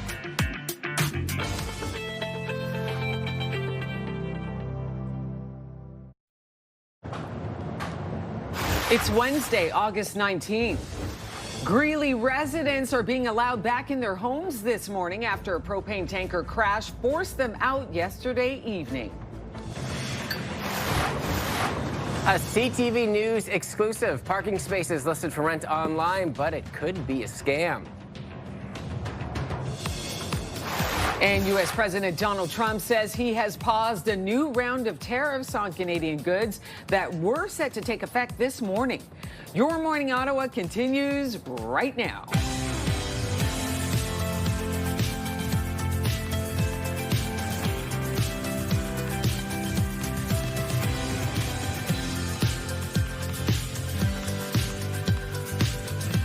Good morning. It's a wet one out there. Thanks so much for starting your day with us. I'm Rosie, and I'm Willie Yellow. Melissa is off this week, so I got you covered on the weather front and let you know when the rainfall says goodbye and the sunshine returns. And also coming up in about 10 minutes or so, Jala Festival kicks off this weekend. Yes. And we're going to have some fun on the show because there's a little competition that takes place. Oh, yeah. And one of the vendors took home the top prize, and she's got the nice plate of just I'm the best, okay? That's basically what it says. Oh, really? But there's a little friendly competition behind the scenes as well, so we'll highlight that coming up shortly. Looking forward to that. Right now, we're going to get to your top stories. Greeley residents are being allowed back in their homes this morning after a propane tanker crash forced them out yesterday evening. According to Ottawa police, the single vehicle collision happened on Parkway Road at Cedar Lane in Greeley shortly before 7 p.m. Local fire crews evacuated homes within 800 meters of the collision due to leaking fuel. It's not clear how many homes are affected. Some of those evacuees spent the night at the Greeley Community Center. Yeah, they came to the door, knocked on the door, said you need to evacuate. You have 10-15 minutes to get out. I was so confused at first. I was like what's going on? Like, what's happening? I saw flashing lights and thought, there must be an accident. And then we were told, oh, you can't go home. Parkway Road in Greeley had been shut down due to the crash. However, it has reopened. No injuries have been reported. Now that public servants are returning to the downtown core in big numbers, parking is undeniably going to be a hot commodity. That being said, we are investigating an alleged parking scam leaving people out of thousands of dollars. Noah Banks and Catherine Manley say they met the same man at the same apartment building on 400 Albert Street earlier this year, hoping to rent a spot in the underground parkade. Both signed a contract. Both paid roughly $3,900 for the year. The only difference is Manley says she used the visitor spot for a month until her access was cut off, and Banks never used the spot at all. After we contacted the man they say they dealt with, Banks received a full refund. The man tells CTV News these types of subleases fall within a gray area that refunds have been provided. But Manley says she's still waiting for her money back. I want to warn others about this individual and a potential scam that's going on. In a statement to CTV News, Centurion Property Associates, which manages the building, says, quote, the individual involved has no affiliation with Centurion or the property and no authority to rent or sublet parking on our behalf. We have notified residents, posted notices in the building, and are cooperating with the Ottawa Police Service. In developing news, U.S. President Donald Trump paused the 50% tariffs on certain Canadian goods that were set to kick in last night. The news comes after weeks of intense negotiations between Canadian and U.S. officials. The latest round of tariffs would have targeted $20 billion U.S. worth of Canadian goods, including cement and hockey sticks. Prime Minister Mark Carney said in a statement that while the two countries have made substantial progress, there is important work still to be done. The federal government has moved to repeal its electric vehicle sales mandate while replacement tailpipe emission standards are unfinished. The mandate would have required electric vehicles to make up 20% of new vehicle sales this year and 100% by 2035. The government says consultations on tougher emission standards for gas-powered vehicles will begin this fall, with draft regulations targeted for early 2027. Environmental groups say the replacement rules are already behind schedule and warn that scrapping the EV mandate could slow adoption and lead to increased emissions. And finally, there's some welcome news for fans of the hit Crave show, Heated Rivalry. Yeah, this image you see was posted on Instagram with the caption, Day one shows that filming for the second season is officially underway. The hockey drama focuses on a steamy relationship between two closeted hockey stars. Heated Rivalry has been a cultural phenomenon seen in more than 130 countries around the world. The second season is set to premiere next spring.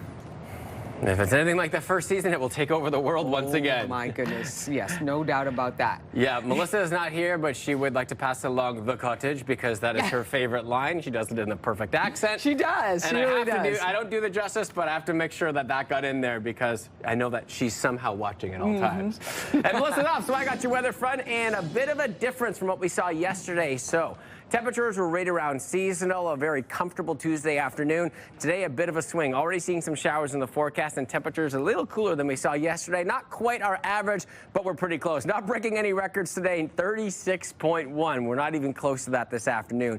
Current temperatures on your Wednesday morning, 17 in Pembroke, 18 in Ottawa, 20 in Montreal, and 19 in Cornwall. The humidex values will be picking up this afternoon, so feeling a little muggy out there this morning, continuing on to gain some momentum as we roll through the early afternoon window. It feels like 23 already here in the nation's capital, 26 in Kingston, and 22 into Trenton. Already seeing some precipitation. Volume amounts between about 5 and 10 millimeters starting from this morning, continuing all day to tomorrow morning. So not a lot of heavy rain at times, but just enough to need the umbrellas. We're continuing to see that rainfall, potentially bringing some thunderstorms this morning into the afternoon. That risk will remain in place till this evening, and then it'll clear out by the time we get to Thursday morning. The beautiful sunshine makes a return. Temperatures pick up slightly through the day tomorrow, but most of us will be focusing on the clear skies that Thursday afternoon rolls into Friday. It'll be wonderful. Best day of the work week so far, Friday, looking very good. This afternoon, though, any plans outdoors, whether we're by the pool, maybe doing some camping, some golf games, just a little bit of rain in the forecast. And those temperatures, a little cooler, 22, but the humidity will definitely be felt this afternoon. Daytime high values, very similar across the board. Most areas seeing the chance for that rainfall and some thunderstorms. 24 in Pembroke and Trenton, 22 here in Kentville and Ottawa, Petawawa, 24, 22 in Tremblant, 21 in Montreal.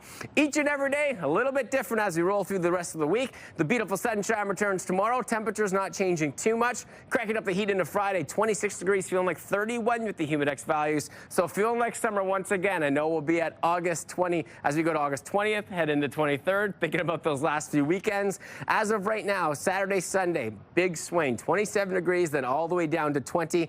A chance for some showers, but it does look like we'll see at least a little bit of sunshine on both days.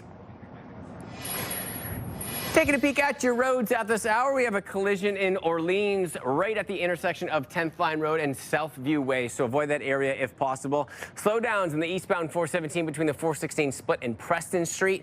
Westbound 417 has delays between Montreal Road and Colonel By Drive. Westbound 174, very slow in Orleans, and roads starting to get a little bit slick with that rainfall, so always just drive with some extra caution. It is contest time. Get ready to feel the energy and soak in those good vibes. The Shawville Fair weekend concert lineup is locked in, and we got your long weekends officially covered for you. So we got your chance to win a pair of tickets to see both Jackson Dean and Chris Jansen at the Shawville Fair, September 3rd to 7th. Experience the Valley's most family-friendly fair with live entertainment, family fun, exciting midway rides, great food, and those endless memories. Head on over to ctvottawa.ca right now and enter for your chance to to win because we know this is going to be a good time. We don't want you missing out. And still to come right here on Your Morning Ottawa, a free, we love that word, a free community event is taking place this weekend. We tell you where and when and how you can support Silver Spring Studio. Full details on that coming up here on the show. Outside through our Centennial Glass Skycam, yeah, a bit of a change from yesterday. A gloomy Wednesday, a little bit of rainfall, keep the umbrellas close. Current temperatures creeping up to 18 degrees, feeling like 23. Stay with us, 8:10 on your Wednesday. We'll be right back.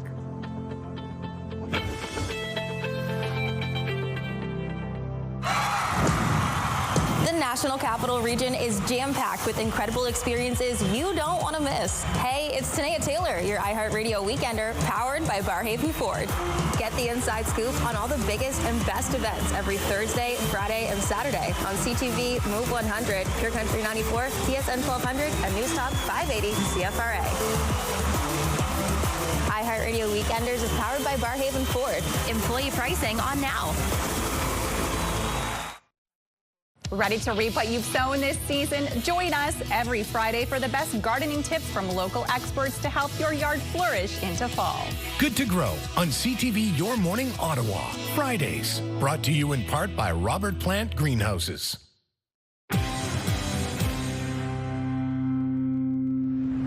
All right, welcome back, everybody. Rosemary and Heather joined us this morning. We're just having a little bit of fun in the commercial break. We're talking about beards. We're talking about challenges that I'm having with my hair trim, a whole whack of things. Good morning to the two of you. Good morning. Good morning. It's so great having you on the show. A free, fun community event. Tell me all about what's happening. So on Saturday, August 22nd, we're hosting a Farm Fun Day. It's a free event. The purpose of the event is to raise awareness about the programs that we provide at Silver Spring Farm and to build community. I love that. Can you tell me about some of those programs, just for our viewers at home that might not be familiar with it? Yeah, so Silver Spring Farm has been around within our agency since 1953. We have 3 residential group living homes on the site. So we have about 22 people, I believe, that live full-time on the farm. And then we have our garlic operation, which has been going for about 30 years now.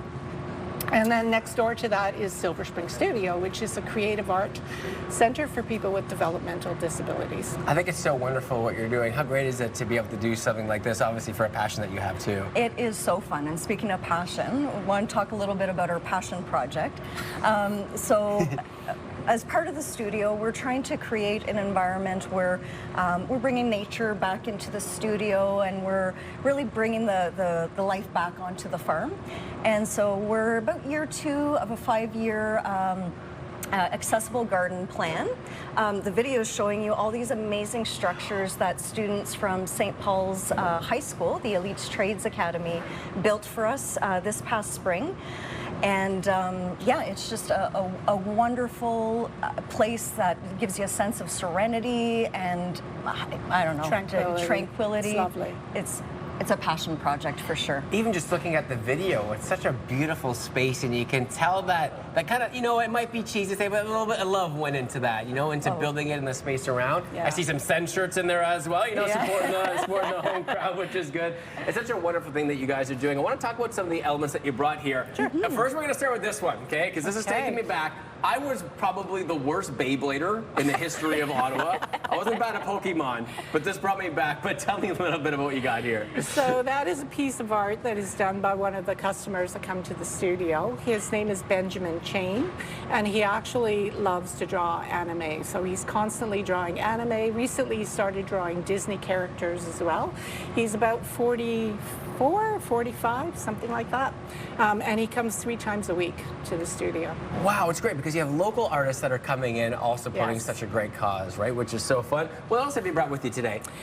So we do pottery and we do glass and we do painting. We do all kinds of things at the studio. We have a group of volunteers that we call artist educators, and they might just have an interest or a hobby, and they like to come in and actually pass on their information. So we do all sorts of crafts. So we there's a bit of glass mosaic here that was done at one of our evening activities we do for young people between the ages of 16 and 26. We call it the Social Spark. It happens once every couple of weeks. It's a safe space for young people to get together. And then the pottery, obviously, is a nightlight that was done by one of our customers, Chelsea Stanley. This is done by a young man who is from Albania, I believe. His name is Valid Mahmoud. He comes to us about twice a week for half a day. So it's a really diverse program. I think it's so amazing. And, I kind of want to end the conversation talking about, the people that benefit from what you're doing. What is it like when they come up to you and they feel grateful for what it is that the two of you are achieving? Honestly, it's difficult to know who's benefiting the most out of this. Yeah. Our volunteers come back time and time again. They leave the studio saying, they leave there feeling even better and want to come back. Mm-hmm. Of course, Rosemary and I are so passionate about really everything to do with the studio that it benefits us tremendously as well. And I think, what the customers that come to us, they have choice, right? They're signing up for the art or baking or whatever activities that really interest them. So they're there, they're hanging out with friends, they're doing the things they want to do, they're in this beautiful space. Everyone benefits. And you can tell from the two of you, when you're looking at each other, when you look at me talking about it, that you love what you do. Yeah, we really thank you for being such amazing members in our community and sharing a little bit of your story this morning. And we hope people come out to the farm day. On Saturday. It should be good. We have a lot of entertainment, so it should be a lot of fun. There you go, August 22nd. All the information is there. Thanks for the two of you for joining me this morning. Thank you so much for having us. All right, well, I'll try to do what I can to make the weather a little bit better for Saturday. Currently just seeing a little bit of rainfall out there, but I promise you it gets better starting tomorrow. Stay with us, friends. We'll be right back. We did it.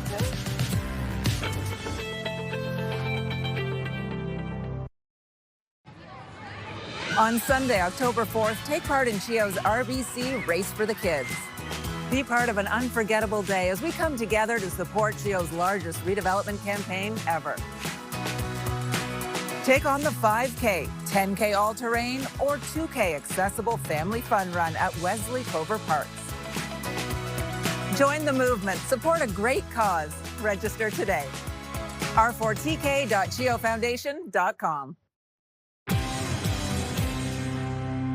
Nice to have someone come All this right, year. welcome back, everybody. The Ottawa Jollof Festival is back, and it's bigger this year, celebrating African food, culture, and music. Joining us is Nee, at this point, the festival director, with two vendors this morning. But first off, we have to do our due diligence. Everybody say to our cameraman, hi, James. Hi, James. We got to make sure James is feeling love. Good morning to you, Nee. How are you? I'm good, Tell me a little bit about the festival, and especially if people were there last year or they have no idea what they can expect this year. Well, the Ottawa Jollof Festival is the biggest gathering of Nigerians, people from West Africa that are immigrants and living in Ottawa. We figured out last year that we could pull everyone out if we use the word jollof. It's a symbol for community, for family, and of course, great food. So last year we had about 2,500 people, come to the venue. The vendors sold out like crazy. We had this huge jollof competition. One of our winners is here. And we decided this year, why don't we do 2 days instead of one? So we're going to be having all kinds of activities this year. There's so much music as usual, so much food, so much display of culture. We're selling all kinds of stuff. And we'll have something really special for the non-Nigerians. We're having this big naming ceremony event where if you're non-Nigerian, you come and you inherit a Nigerian name. It's a big part of what we're doing this year. That's so fun, right? And it's so great because what you get to do is you get to teach people about the culture that come in, and they have such a great time. Yes, they will. Okay, and you mentioned like a winner, so who's got the reigning champ over here? Now she has to defend that title because it's going to be really competitive this year. All right, so here we go. We're heading towards the champion of last year with the contender with a close eye on the prize. Good morning to you. Good morning. Tell me a little bit about your business before we kind of get into the reigning champ. Yes, so L'Africaine Cuisine, we were here last year anyways. Yeah. And L'Africaine Cuisine has been in existence since 2024. And we opened the door to everyone in Ottawa, and it's been phenomenal, trust me. And this year, we are clocking 2 years. Wow. It's amazing. What did it feel like, too? I know it's a friendly competition, but coming out with the win and then nicely promoting it on our show this year from last year. What was that like for you, just personally, being able to have that award? So I came to the Ottawa Jollof Festival because I didn't even know I was going to win, but it was just like a trial, like every vendor. Just register and just go sell and, you know, promote your business. And when it got the time for the competition, literally we sold out. Before the competition even began, we sold out at about 2 p.m. We were done selling, and the last piece of the jollof rice was the last part of the cooler, and a little bit of it, but that's what we used for the competition, and it still won. Wow. Yes. Amazing. All right, let's talk about these delicious dishes. What have you brought here today? So this is the same meal we had at the Jollof Festival last year, and we're going to bring this and more. So this is jollof rice, the award-winning jollof rice. You can see the award placed close to the jollof rice, and then we garnish with some salads, you know, and coleslaw and chicken. And the middle here we have nkwobi. Nkwobi is an Eastern delicacy, more of cow food, garnished with some spice and, you know, some veggies on it. Very tasty. Okay. And then we have the flavorful egusi. The egusi soup comes with pounded yam wrapped, and then we have the assorted beef. We have the cow food, we have the tribe, and we have beef in it.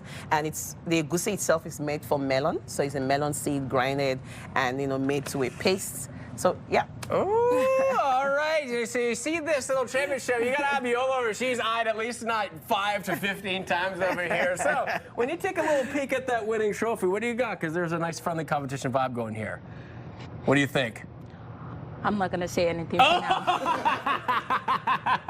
You're saying that, but it'll stay right there. Tell me a little bit about what you brought here today. Oh, this is Yakuyo Abula Buka joint. We were there live and direct last year, and it was massive.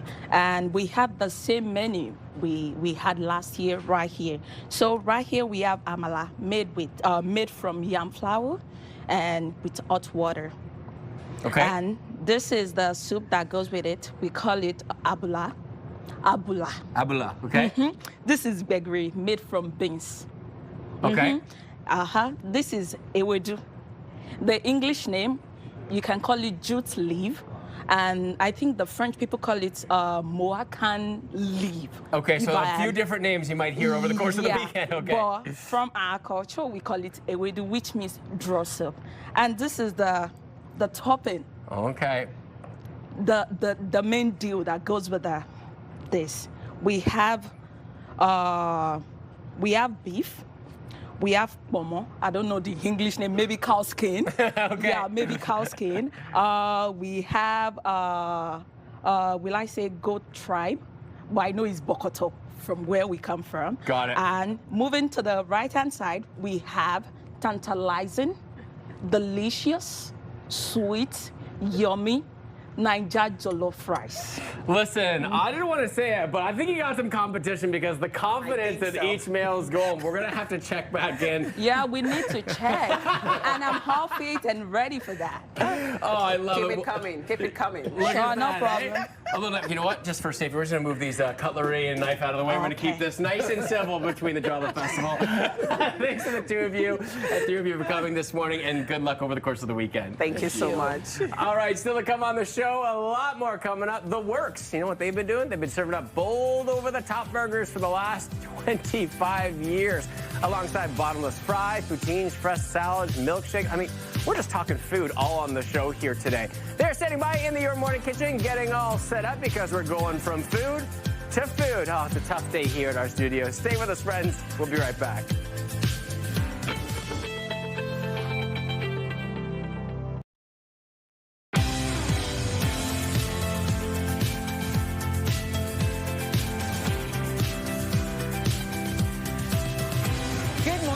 It is 8:30. Hope your morning is going well. Come on in. I'm Rosie Edda. I'm Willie. Melissa is off today, so I got you covered on the weather front, and I have better news tomorrow and Friday than I do today. But it's always good news, especially the last couple of days, because we have had nothing but food on the menu. And coming up, you're heading to the kitchen for the Works burgers and cold brews. So it's just a wonderful Wednesday. There you go. Right now, we're going to take care of your top stories. Greeley residents are being allowed back in their homes this morning after a propane tanker crashed forced them out yesterday evening.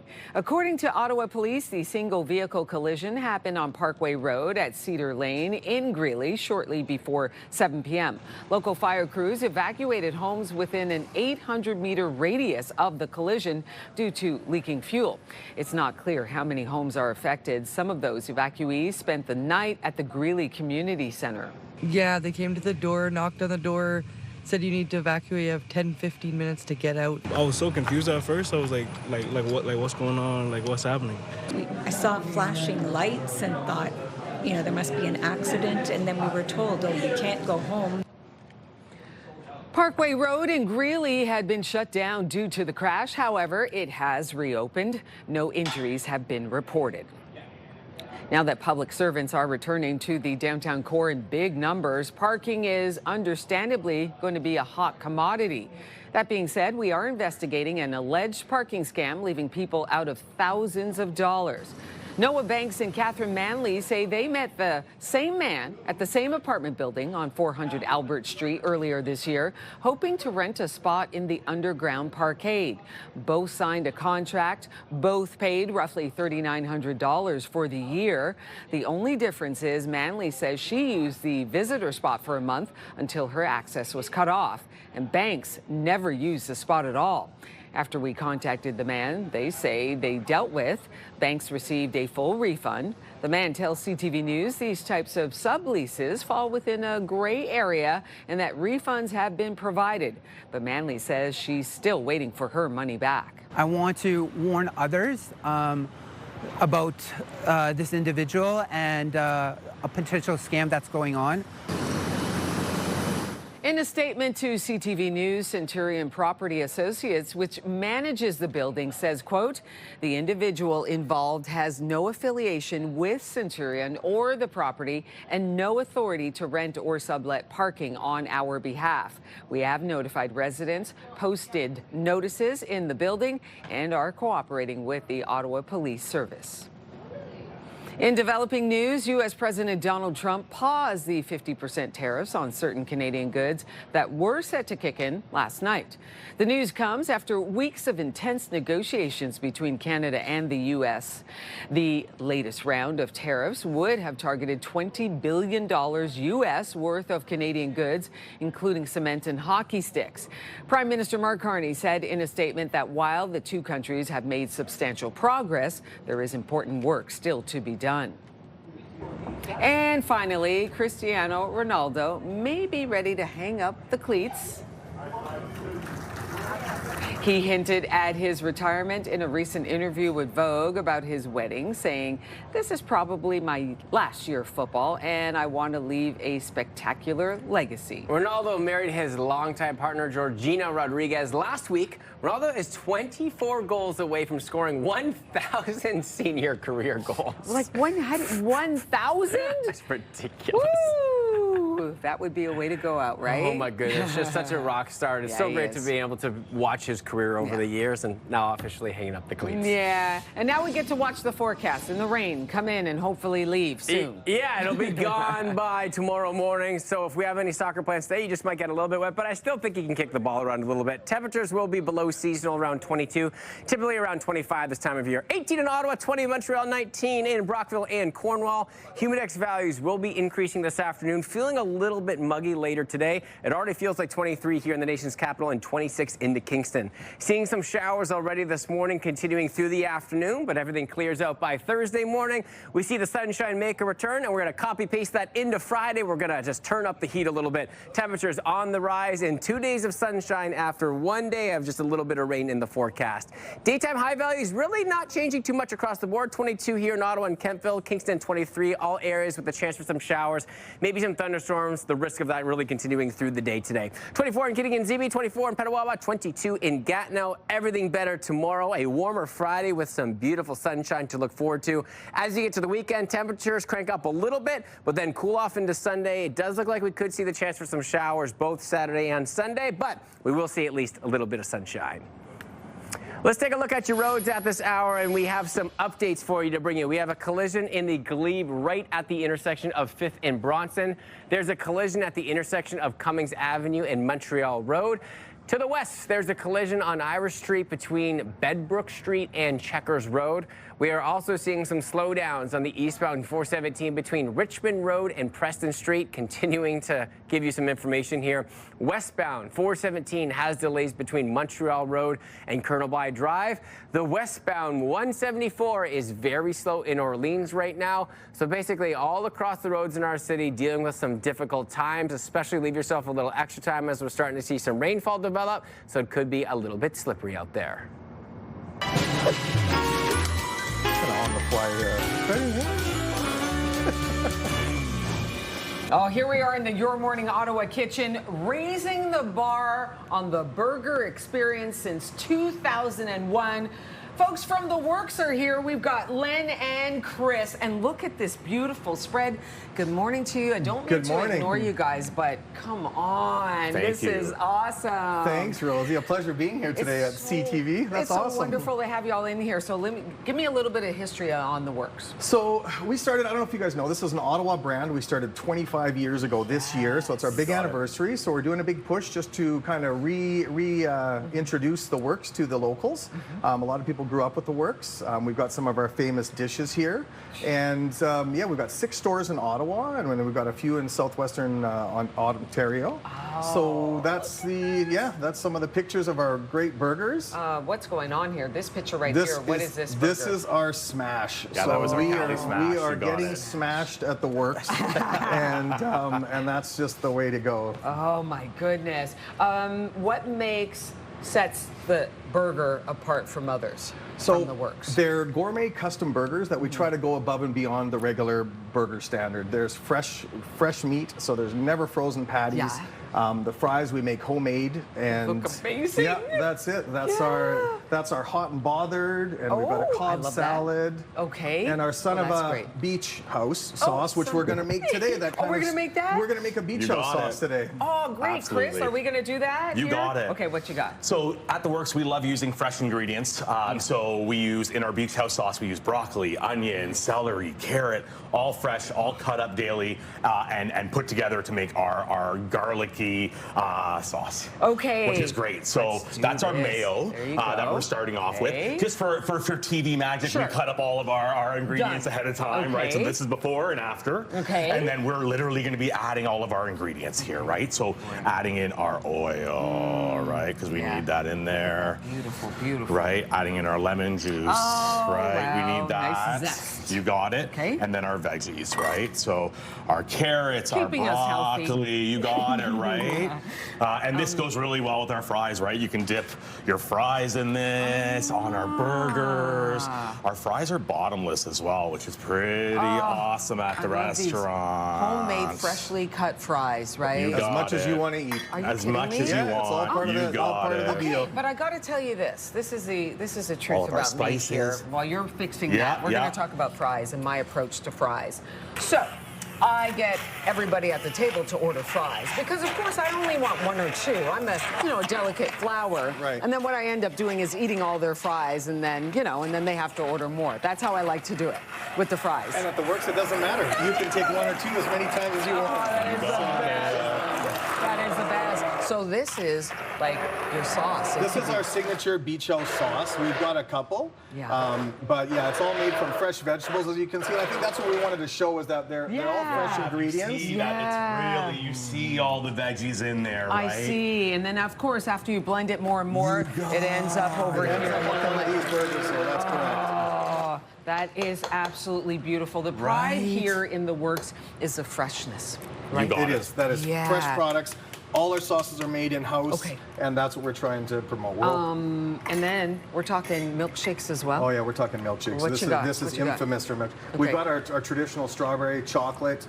We have some gourmet milkshakes with Nutella, Biscoff. We have tons of different options that we'll create it for you. If you can think it, and we've got the ingredients, we'll make it for you. But we've got some set ones that are known for The Works. Len, can you reach over and get me the chocolate I can one? do chocolate. I tried that one. There Come you on go. now. Done. Oh. Bon appetit. Absolutely. And some folks like to dip their fries in the milkshake. Absolutely. Right? Yeah. You got it. And our milkshakes are real ice cream.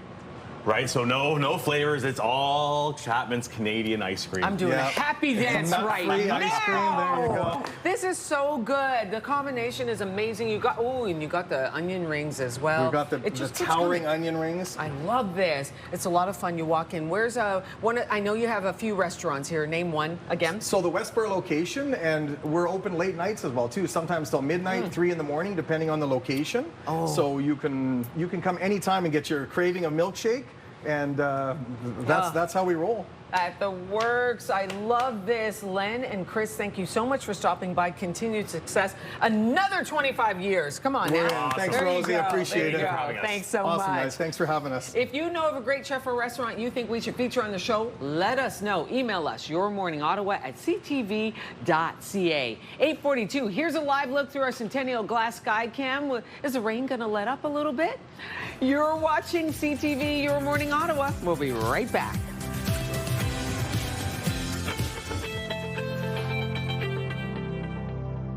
Ready to reap what you've sown this season? Join us every Friday for the best gardening tips from local experts to help your yard flourish into fall. Good to Grow on CTV Your Morning Ottawa.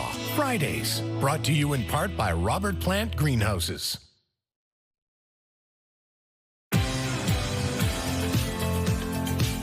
Ask the Expert. Brought to you by O.J. Hollingsworth.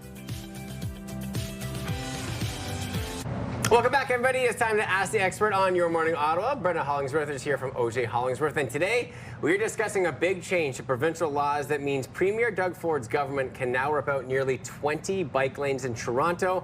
But what does that mean for cyclists here in Ottawa and across the province? Good morning to you. Good morning. I'm so curious from your thoughts. As soon as you saw this news, what was your reaction? Well, I wasn't surprised. I was a lot more surprised when the initial judge said that he couldn't do it. So the decision of the Court of Appeal was largely anticipated, at least by lawyers. But it does make us think. It seems focused on Toronto at the moment, but it does tell me that it's likely that cities like Ottawa are not going to build more bike lanes. I would think that you would be a little bit reticent to invest in bike lanes when there's a risk that the provincial government could just rip them out. So I think apart from NCC bike lanes, which of course would be safe because they're federal, we should probably not expect more bike lanes on our downtown streets. I think that's a starting point. And I think so too, because, you know, likely it's going to follow suit when you take a look at what's happening in the GTA and then potentially coming here to the nation's capital. If you start thinking about that at this point moving forward, how can cyclists remain to be as safe as possible here in the area? Yeah, you've basically got to adopt practices that where vehicles and bikes can coexist in the same traffic lanes, because I think that's what's going to happen in the future. And so we've got the most basic law that I think has fundamentally improved the safety of cyclists and that most people are aware of, but some aren't, is that meter rule. That if you are driving beside a cyclist, you need to make sure that there's at least a meter between your vehicle and the cyclist. So if you're side by side, and that includes your mirror, right? It's not a meter from the door, it's a meter from the side mirror, so that there is enough space so that the cyclist can safely ride beside you if you are side by side. And one place where we see a lot of accidents is, you know, everybody's going along with that meter, and then the cyclist needs to make a detour, often because of a sewer grate or something like that, you know, is not safe for them. So they will edge out from the curb if they're the type of cyclist who likes to ride along the curb, and the driver's not looking at the sewer grate, doesn't realize, and they end up often hitting the cyclist with their passenger side mirror.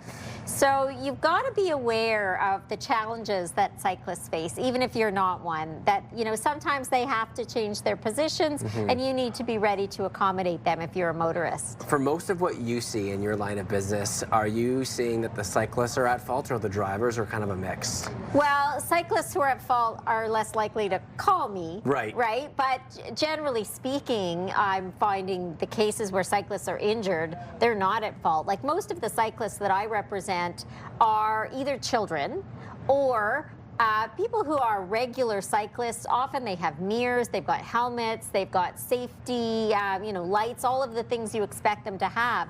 And they are going about their business, and it's a driver who's made a mistake. Like a very common one is also the cyclist who is going straight has the right of way at, say, a traffic light. Motorist is coming up beside the cyclist, maybe not paying attention to the cyclist, and is going to turn right. Cyclist is going straight. Driver's turning right, cyclist gets hit. That's the driver's fault. Right. Always the driver's fault. And a lot of drivers are surprised by that. Like, well, I'm turning right, I should be able to just go. I can even do a right on red. Why do I have to watch for a cyclist? You do. Right? The onus is on the motorist, always. So that's something we see a lot. Such an important conversation, and I feel like, we've been having it for so long, but we need to keep reminding people. We have to keep reminding. We're going to put a pin in that for right now. We'll be right back with Brenda continuing this conversation about cyclists. Things are changing in the GTA. Could that mean changes are happening here? If you have a question about today's segment, there's all the information from OJ Hollingsworth, their number, their email, and their website. We'll be right back with Brenda continuing this chat coming up right after the break.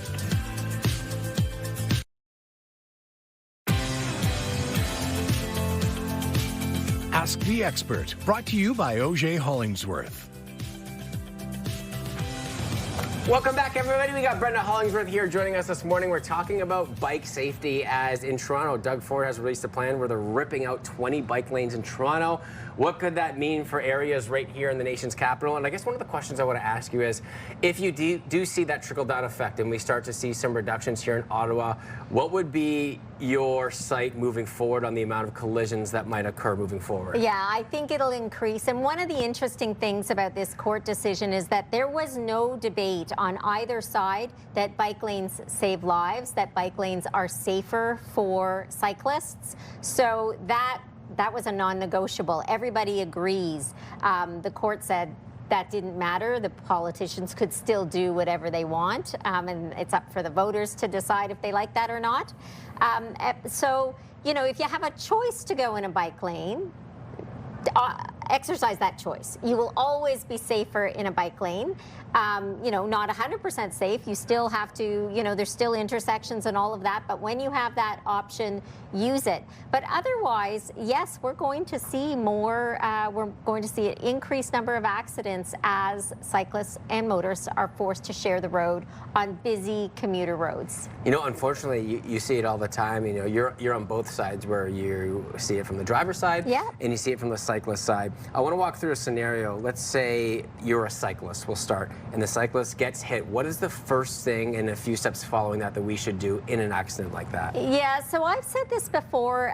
Cyclists are very reluctant to call the police, and I never really understand that. I guess there's a lot of adrenaline that comes into you when you're hit as a cyclist. And so your number one instinct is, I got to get off the road, which is a good instinct. Yeah. And, if you need immediate, emergent medical help, of course you've got to attend to that. But you also should phone the police. Like, you are not a target for motorists, and motorists are required to look out for your safety. There is a reverse onus on motorists in Ontario not to hit pedestrians or cyclists. So you should phone the police, and you should have the police document what happened. Because later on, I have seen it, motorists will try to blame the cyclist, and maybe you have sometimes we have cyclists with cameras, but most don't have sort of dash cam equivalents. Right. And then it's your word against their word, and then maybe you have to take a compromise because we don't know who's going to win on the credibility battle. So I would say calling the police is your best bet. Getting names of witnesses, if you can do that, is also huge. If you are a witness, reach out to that cyclist. It is actually hard to ask someone to put their name in your phone. So if you saw the accident, offer your name. That would really, really help. And speaking from the driver's side, I'm sure you see this all the time. The reflection after, let's say, the driver caused the accident. What would be your message to drivers out there just to be extra cautious when cyclists or just paying attention on the roads in general? Yeah, I've seen a lot of regret. I've seen a lot of people feel very, very badly in their own lives altered by the fact that they've hit people, pedestrians or cyclists. All of the things they could have done differently. The sun was in my eyes. I take this route all the time. I was on autopilot. Less likely to admit that they were on their phone, but let's face it, we know. Yeah. We know. And so it's not worth it. That extra few seconds you gain by not being careful, never going to be worth it. Yeah, and that's not what we want to do. Again, the conversation that I'm sure Brenda will be having for so long to come as bike lanes get reduced in Toronto, maybe impacting us here in Ottawa. Always appreciate your time. Yeah, thank you. If you want to reach out to Brenda or the whole OJ Hollingsworth team, there's all the information there, 613-233-4529, and the rest of the information continues on. Rosie. It's going to be a rainy morning, but it should clear out into the afternoon. We're so glad that you could join us this morning. Come back tomorrow. We've got so much more for you. We'll see you right back here, 6 a.m. tomorrow morning. Take good care.